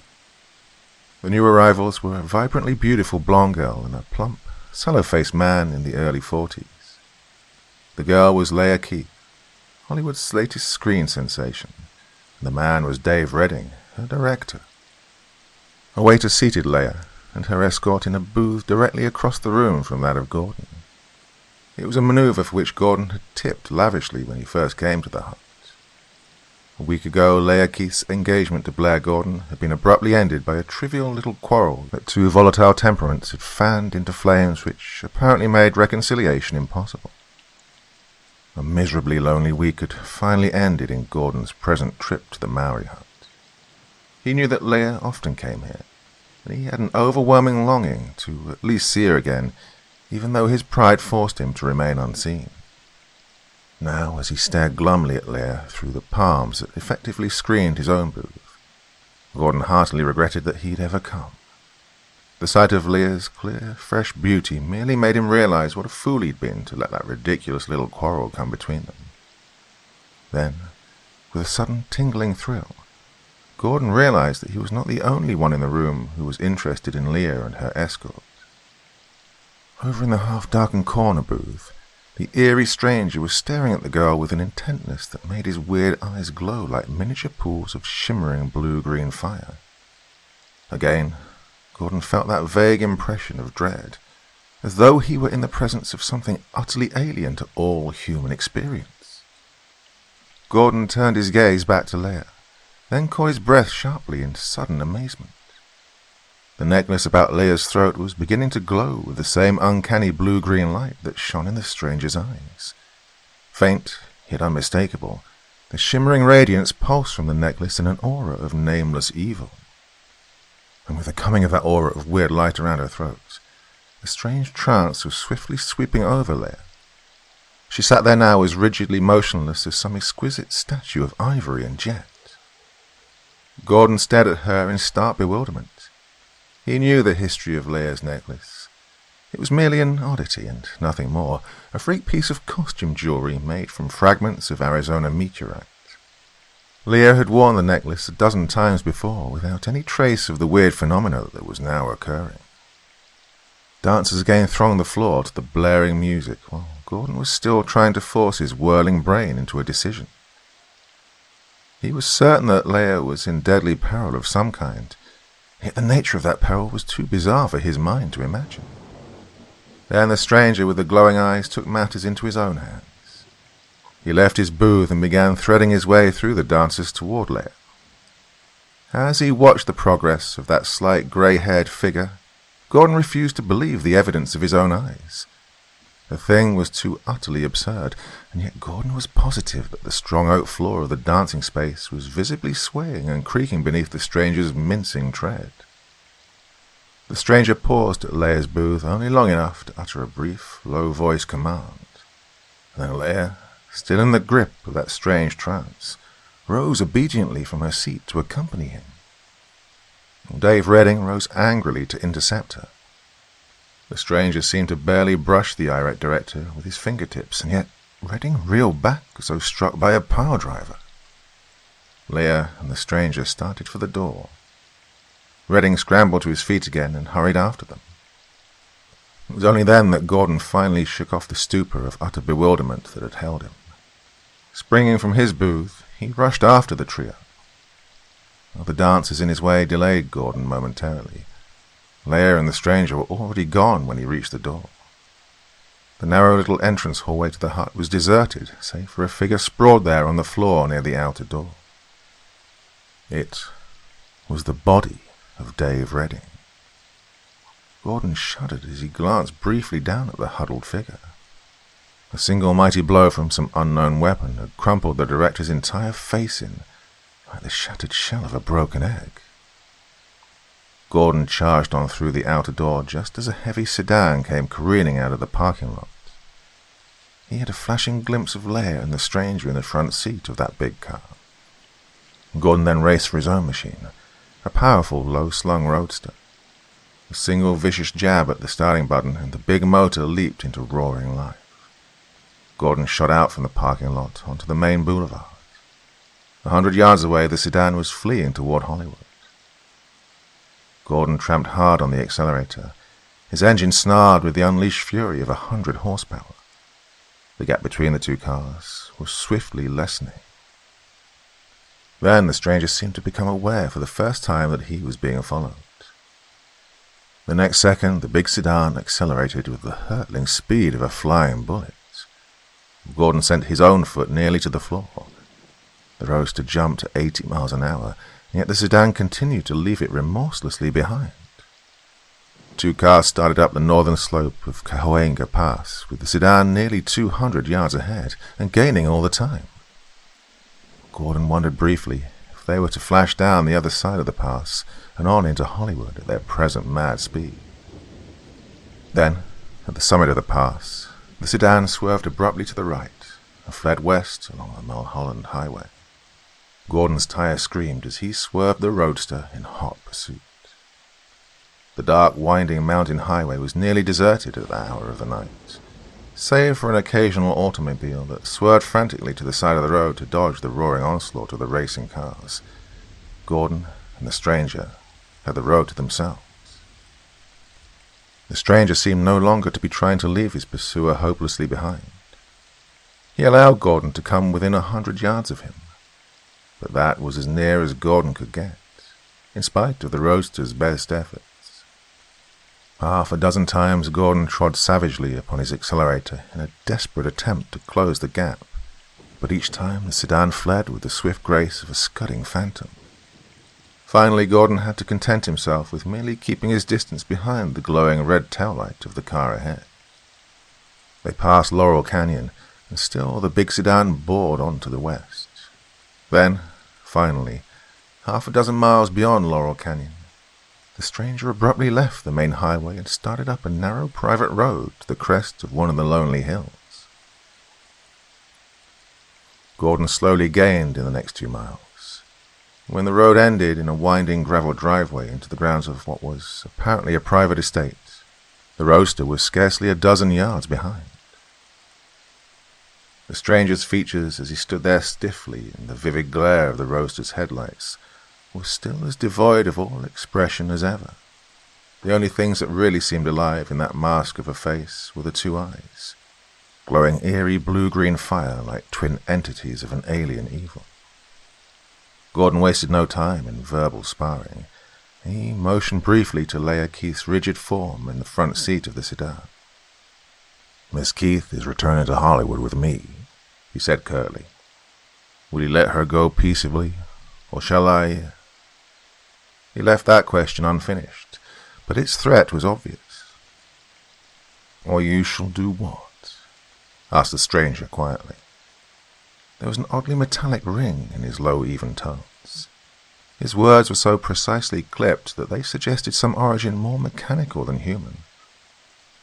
"Or I shall take Miss Keith with me by force," Gordon flared angrily.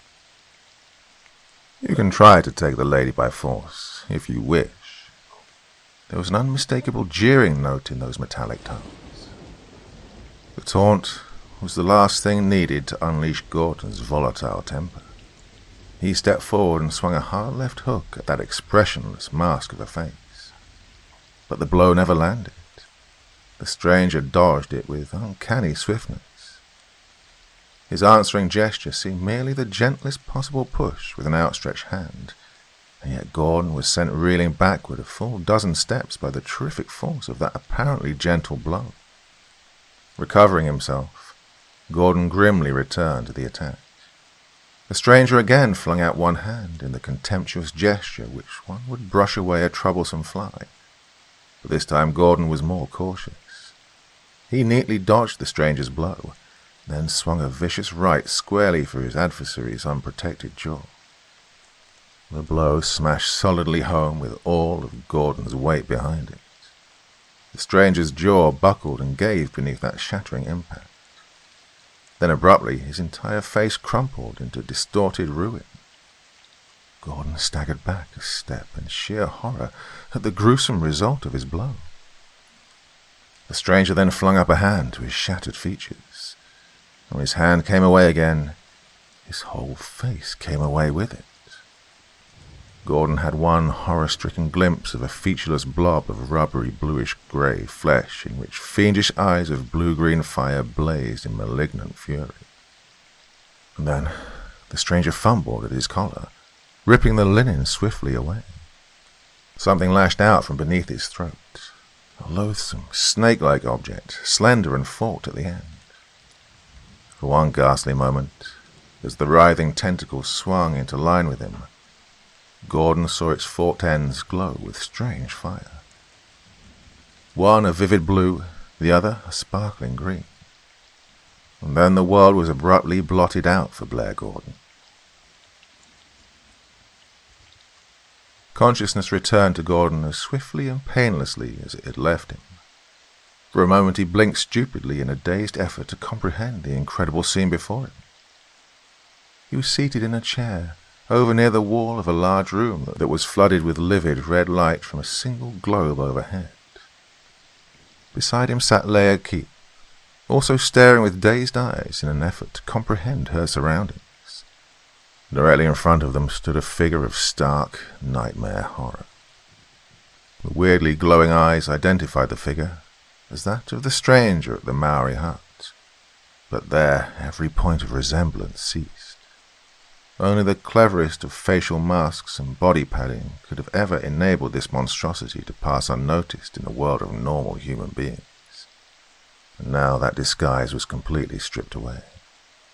His slight frame was revealed as a grotesque parody of that of a human being, with arms and legs like pipe stems, a bald oval head that merged with necklace rigidity directly into a heavy-shouldered body that tapered into an almost wasp-like slenderness at the waist. He was naked save for a loincloth of some metallic fabric. His bluish-grey skin had a dull, oily sheen strangely suggestive of fine-grained, flexible metal.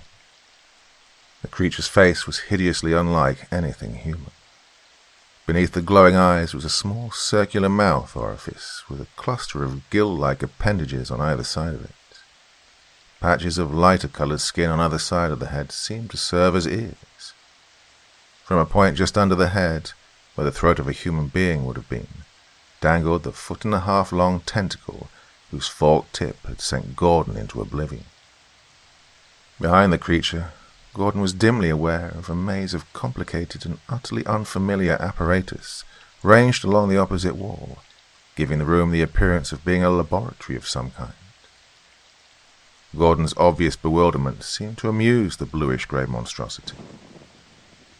"May I introduce myself?" he asked with a mocking note in his metallic voice. "I am Arlok of Zora. I am an explorer of space, and more particularly, an opener of gates.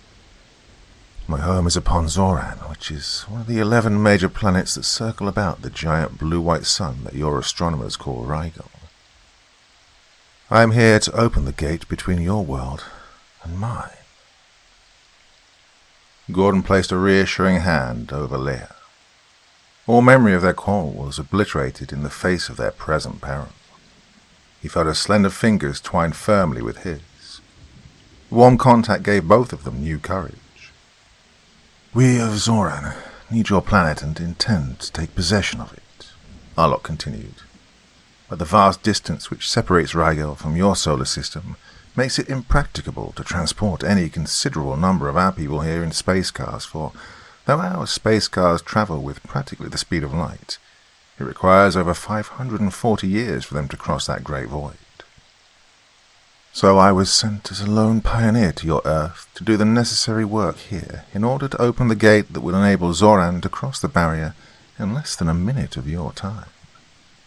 That gate is the one through the 4th dimension. For Zoran and your planet, in a 4-dimensional universe, are almost touching each other, in spite of the great distance separating them in a 3-dimensional universe. We, of Zoran, being 3-dimensional creatures like you Earthlings, cannot even exist on a 4-dimensional plane. But we can, by the use of apparatus, open a gate, pass through a thin sector of the 4th dimension, and emerge in a far distant part of our 3-dimensional universe. The situation of our 2 worlds," Arlok continued, "is somewhat like that of 2 dots on opposite ends of a long strip of paper that is curved almost into a circle. To 2-dimensional beings capable of only realizing and traveling along the 2 dimensions of the paper itself, those dots might be many feet apart, yet in the 3rd dimension, straight across free space, they might be separated by only the 1,000th part of an inch. In order to take that shortcut across the 3rd dimension, the 2-dimensional creatures of the paper would have only to transform a small strip of the intervening space into a 2-dimensional surface like their paper. They could do this, of course, by the use of proper vibration-creating machinery, for all things in a material universe are merely a matter of vibration. We of Zoran plan to cross the barrier of the 4th dimension by creating a narrow strip of vibrations powerful enough to exactly match and nullify those of the 4th dimension itself. The result will be that this narrow strip will temporarily become an area of 3 dimensions only, an area over which we can safely pass from our world to yours." Arlok indicated one of the pieces of the apparatus along the opposite wall of the room. It was an intricate arrangement of finely wound coils with wires leading to scores of needle-like points which constantly shimmered and crackled with tiny blue-white flames. Thick cables ran to a bank of concave reflectors of some gleaming greyish metal. There is the apparatus which will supply the enormous power necessary to nullify the vibrations of the fourth dimensional barrier, Arlok explained. It is a condenser and adapter of the cosmic force that you call the Millikan rays. In Zora, a similar apparatus is already set up and finished, but the gate can only be opened by simultaneous actions from both sides of the barrier. That is why I was sent on my long journey through space to do the necessary work here. I am now nearly finished. A few more hours will see the final opening of the gate, and then the fighting hordes of Zoran can sweep through the barrier and overwhelm your planet.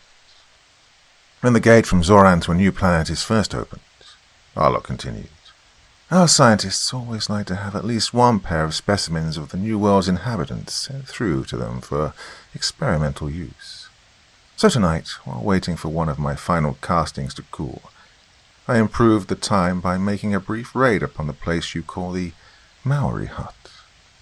The lady here seemed an excellent type of your earthling women, and the meteoric iron in her necklace made a perfect focus for electric hypnosis. Well, her escort was too inferior a specimen to be of value to me, so I killed him when he attempted to interfere. When you gave chase, I lured you on until I could see whether you might be usable. You proved an excellent specimen, so I merely stunned you. Very soon now I shall be ready to send the two of you through the gate to our scientists in Zora. A cold wave of sheer horror swept over Gordon.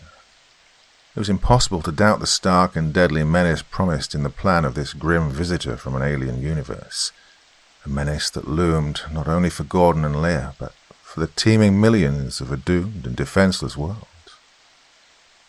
Let me show you Zora, Arlok offered.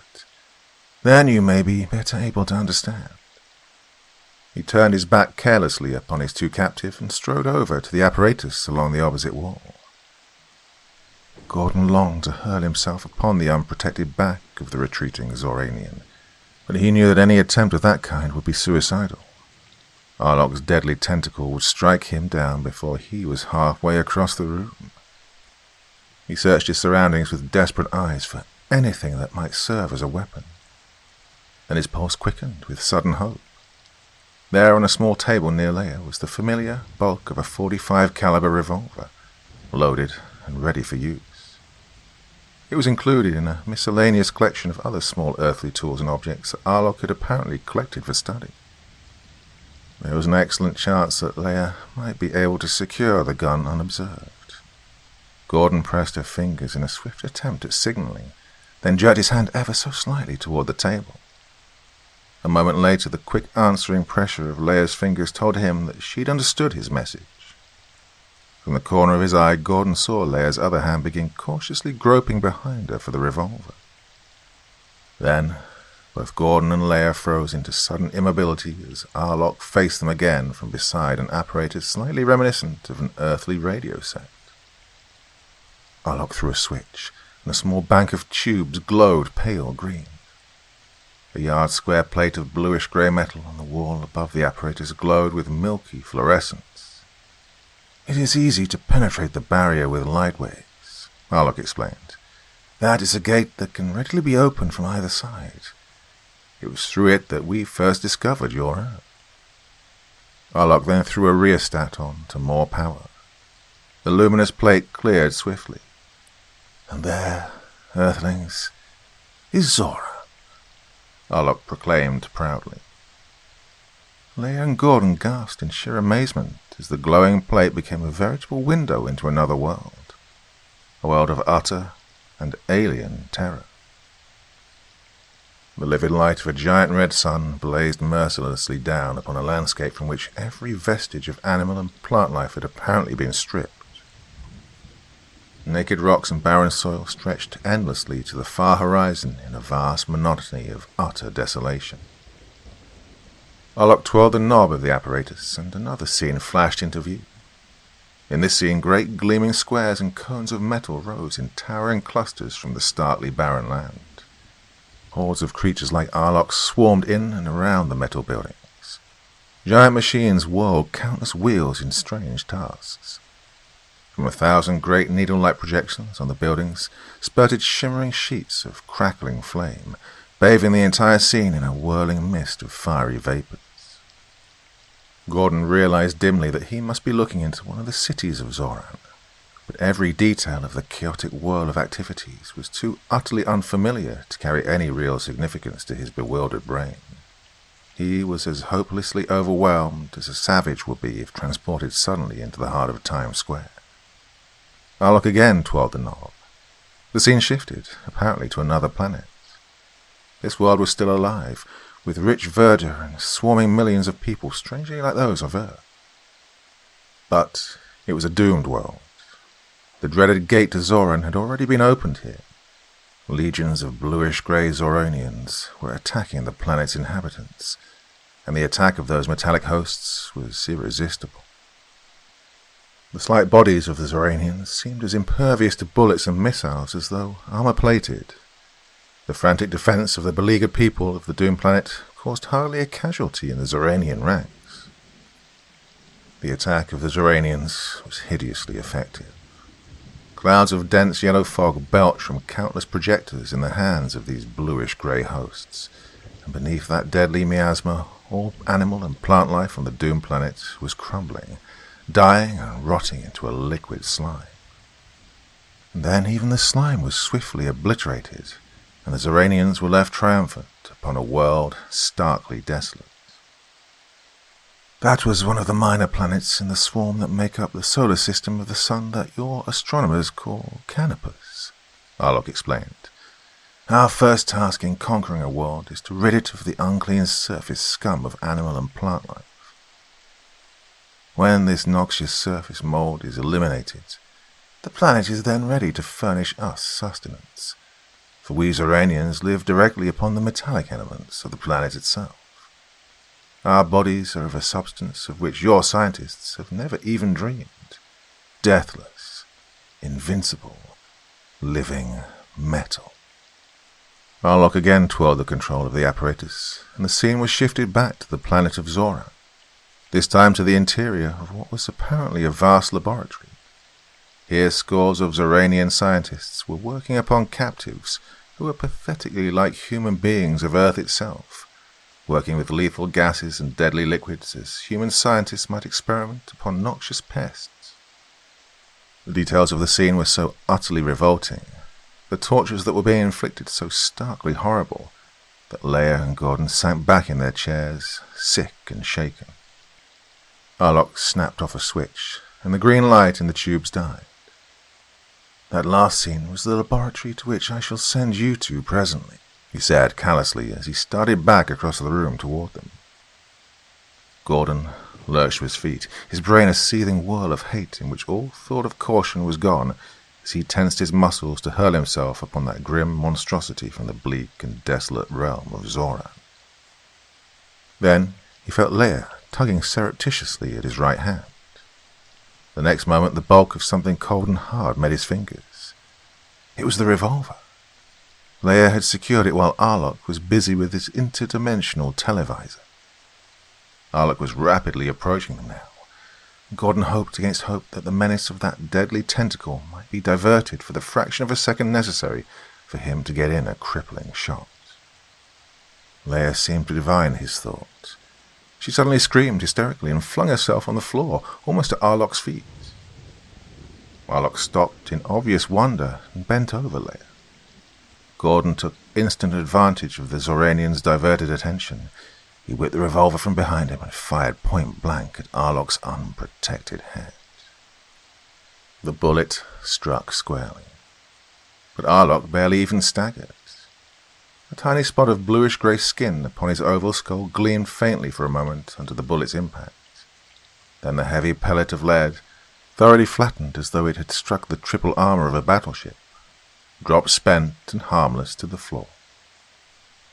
Arlok straightened swiftly. For the moment he seemed to have no thought of retaliating with his deadly tentacle. He merely stood there quite still with one thin arm thrown up to guard his glowing eyes. Gordon sent the remainder of the revolver's bullets crashing home as fast as his finger could press the trigger.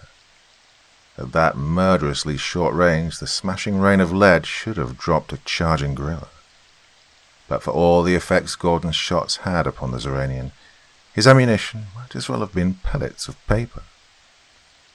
Arlok's glossy hide merely glowed momentarily in tiny patches as the bullets struck and flattened harmlessly. And that was all. His last cartridge fired, Gordon flung the empty weapon squarely at the blue monstrosity's hideous face. Arlok made no attempt to dodge. The heavy revolver struck him high on the forehead, then rebounded harmlessly to the floor. Arlok paid no more attention to the blow than a man would to the casual touch of a wind-blown feather. Gordon then desperately flung himself forward upon the Zoranian in one last mad effort to overwhelm him. Arlok dodged Gordon's wild blows, then gently swept the Earthman into the embrace of his thin arms.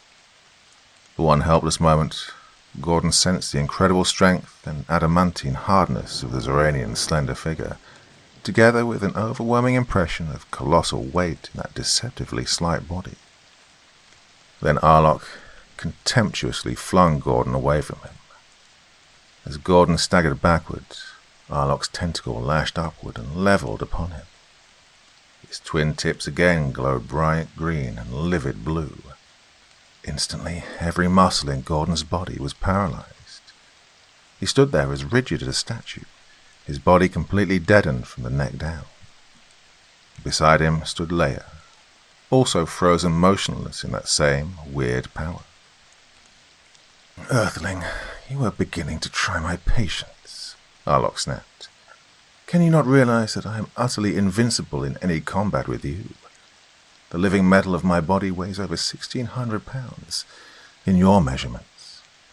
The strength inherent in that metal is sufficient to tear 100 of your Earthmen to shreds.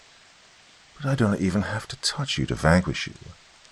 The electric content of my bodily structure is so infinitely superior to yours that with this tentacle organ of mine I can instantly short-circuit the feeble currents of your nerve impulses and bring either paralysis or death as I choose. But enough of this." Arlok broke off abruptly. "My materials are now ready, and it is time that I finish my work. I shall put you out of my way for a few hours until I'm ready to send you through the gate to the laboratories of Zora." The green and blue fire of the tentacle's tips flamed to dazzling brightness.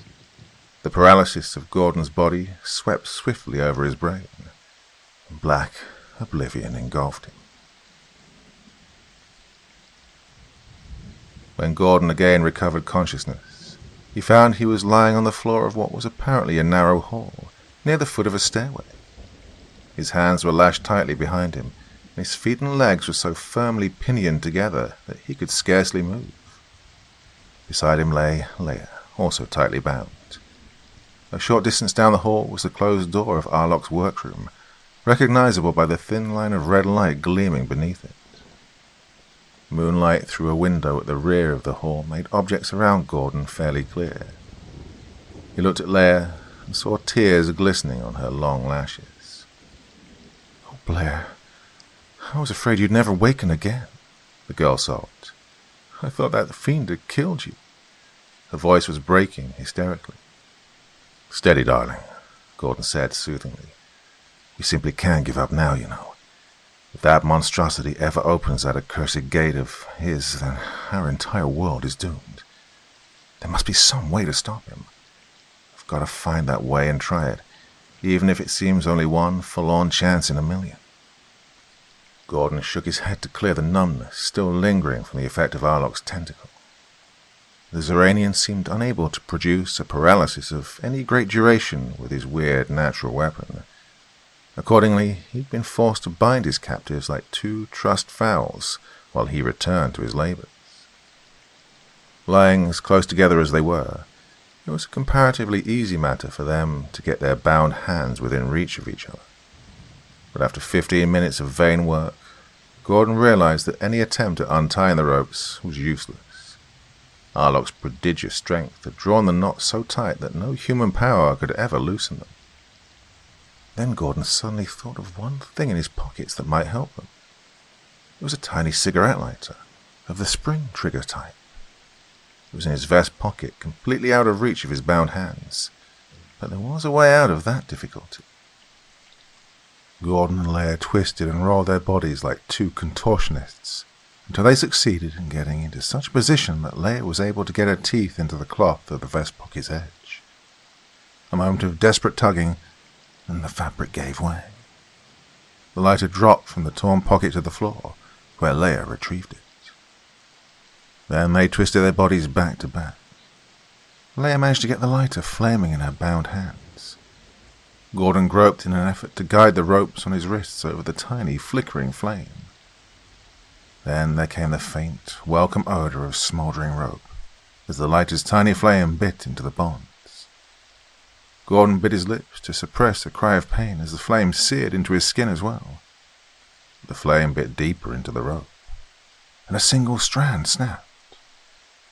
Then another strand gave way.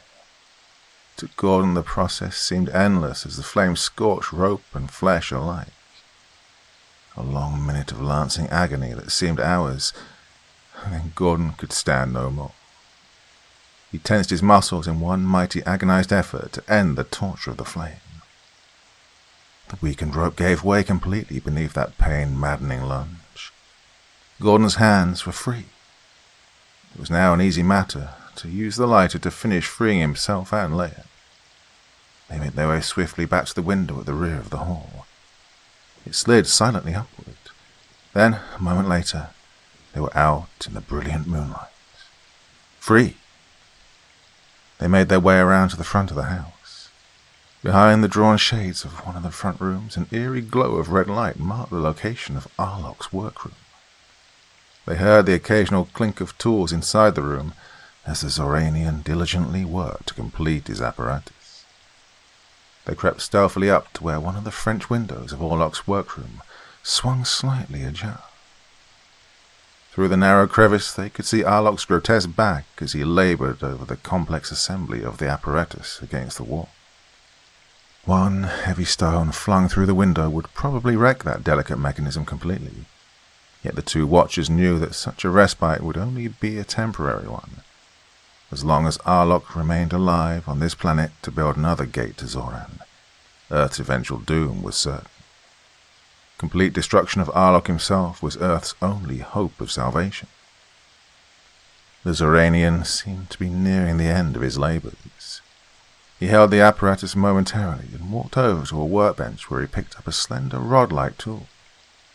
Donning a heavy glove to shield his left hand, he selected a small plate of bluish-grey metal, then pressed a switch in the handle of the tool in his right hand. A blade of blinding white flame, seemingly as solid as a blade of metal, spurted the length of a foot from the tool's tip. Arlok began cutting the plate with the flame, the blade shearing through the heavy metal as easily as a hot knife shears through butter. The sight brought a sudden surge of exultant hope to Gordon. He swiftly drew Leia away from the window, far enough to the side that their low-voiced conversation could not be heard from inside the workroom. "Leia, there's our one chance," he explained excitedly. "That blue fiend is vulnerable, and that flame tool of his is the weapon to reach his vulnerability. Did you notice how careful he was to shield his other hand with a glove before he turned the tool on? He can be hurt by that blade of flame, and probably hurt badly." Leia nodded in quick understanding. "If I could lure him out of the room for just a moment, you could slip in through the window and get that flame tool, Blair," she suggested eagerly. That might work," Gordon agreed reluctantly. "But Leia, don't run any more risks than you absolutely have to." He then picked up a small rock. "Here, take this with you. Open the door into the hall and attract Arlok's attention by throwing the rock at his precious apparatus. Then the minute he sees you, try to escape through the hall again. He'll leave his work to follow you. When he returns to his workroom, I'll be in there waiting for him. And I'll be waiting with a weapon that can stab through even that armor-plated hide of his." They separated then, Leia to enter the house, Gordon to return to the window. Arlok was back over in front of the apparatus, fitting into place the piece of metal he'd just cut. The flame tool, its switch now turned off, was still on the workbench. Gordon's heart pounded with excitement as he crouched there with his eyes fixed upon the closed hall door. The minutes seemed to drag interminably. Then suddenly Gordon's muscles tensed. The knob of the hall door had turned ever so slightly. Leia was at her post. The next moment the door was flung open with a violence that sent it slamming back against the wall. The slender figure of Leia stood framed in the opening, her dark eyes blazing as she flung one hand up to hurl her missile. Arlok whirled around just as Leia threw the rock straight to the intricate gate-opening apparatus. With incredible speed, the Zoranian flung his own body over to shield his fragile instruments. The rock thudded harmlessly against his metallic chest. And then Arlok's tentacle flung out like a striking cobra, its fork tip flaming blue and green fire as it focused upon the open door. But Leia was already gone. Gordon heard her flying footsteps as she raced down the hall. Arlok promptly sped after her in swift pursuit. As Arlok passed through the door into the hall, Gordon flung himself into the room and sped straight for the workbench. He snatched the flame tool up, then darted over to the wall by the door. He was not a second too soon. The heavy tread of Arlok's return was already audible in the hall just outside. Gordon prepared to stake everything upon his one slim chance of disabling that fearful tentacle before Arlok could bring it into action.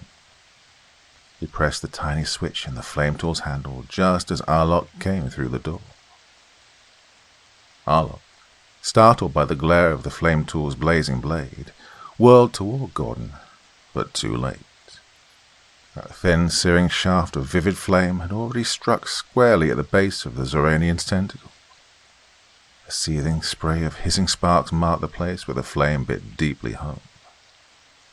Arlok screamed, a ghastly metallic note of anguish like nothing human. The Zoranian's powerful hands clutched at Gordon, but he leaped lithely backward out of their reach. Then Gordon again attacked, the flame tool's shining blade licking in and out like a rapier. The searing flame swept across one of Arlok's arms, and the Zoranian winced. Then the blade stabbed swiftly at Arlok's waist. He half doubled as he flinched back. Gordon shifted his aim with lightning speed and sent the blade of flame lashing in one accurate, terrible stroke that caught Arlok squarely in the eyes. Again Arlok screamed in intolerable agony as that tearing flame darkened forever his glowing eyes. In berserker fury, the tortured Zoranian charged blindly toward Gordon. Gordon warily dodged to one side.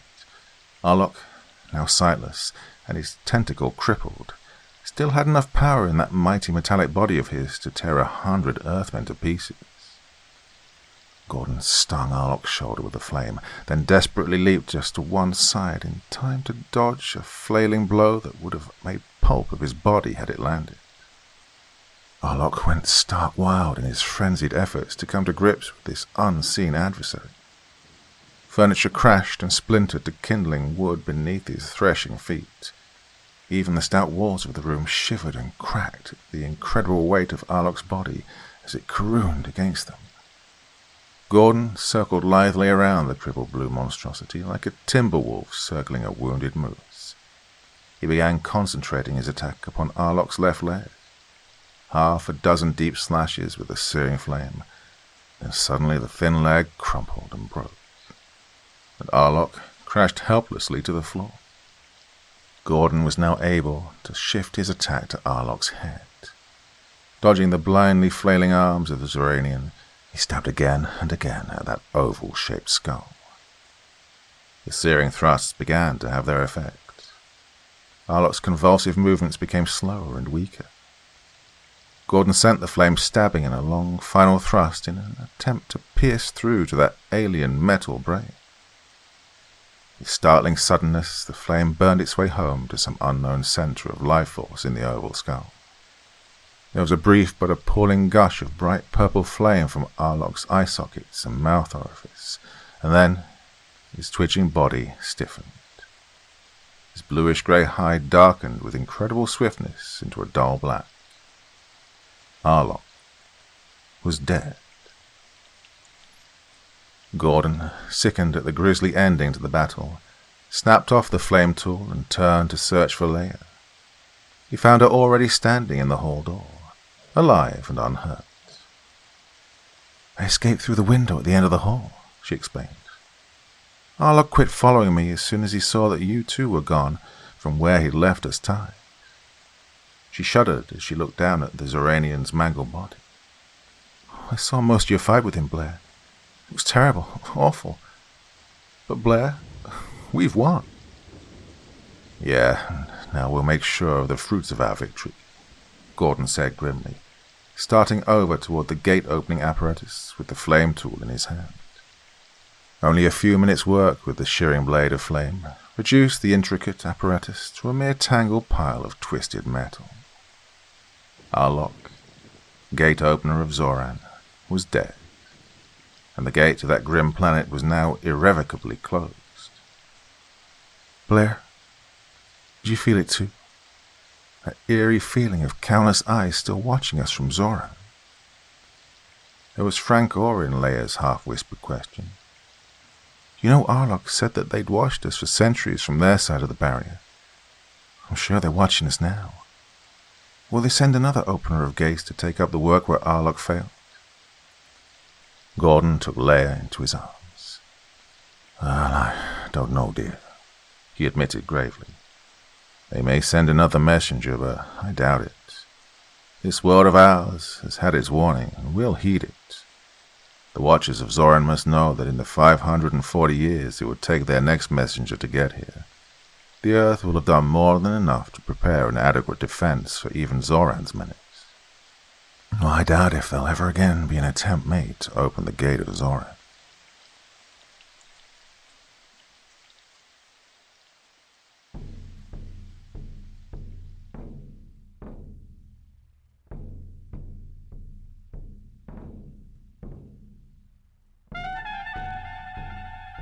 And so once again, we reach the end of tonight's podcast. My thanks as always to the authors of those wonderful stories, and to you for taking the time to listen. Now, I'd ask one small favor of you. Wherever you get your podcast from, please write a few nice words and leave a 5-star review, as it really helps the podcast. That's it for this week, but I'll be back again same time, same place, and I do so hope you'll join me once more.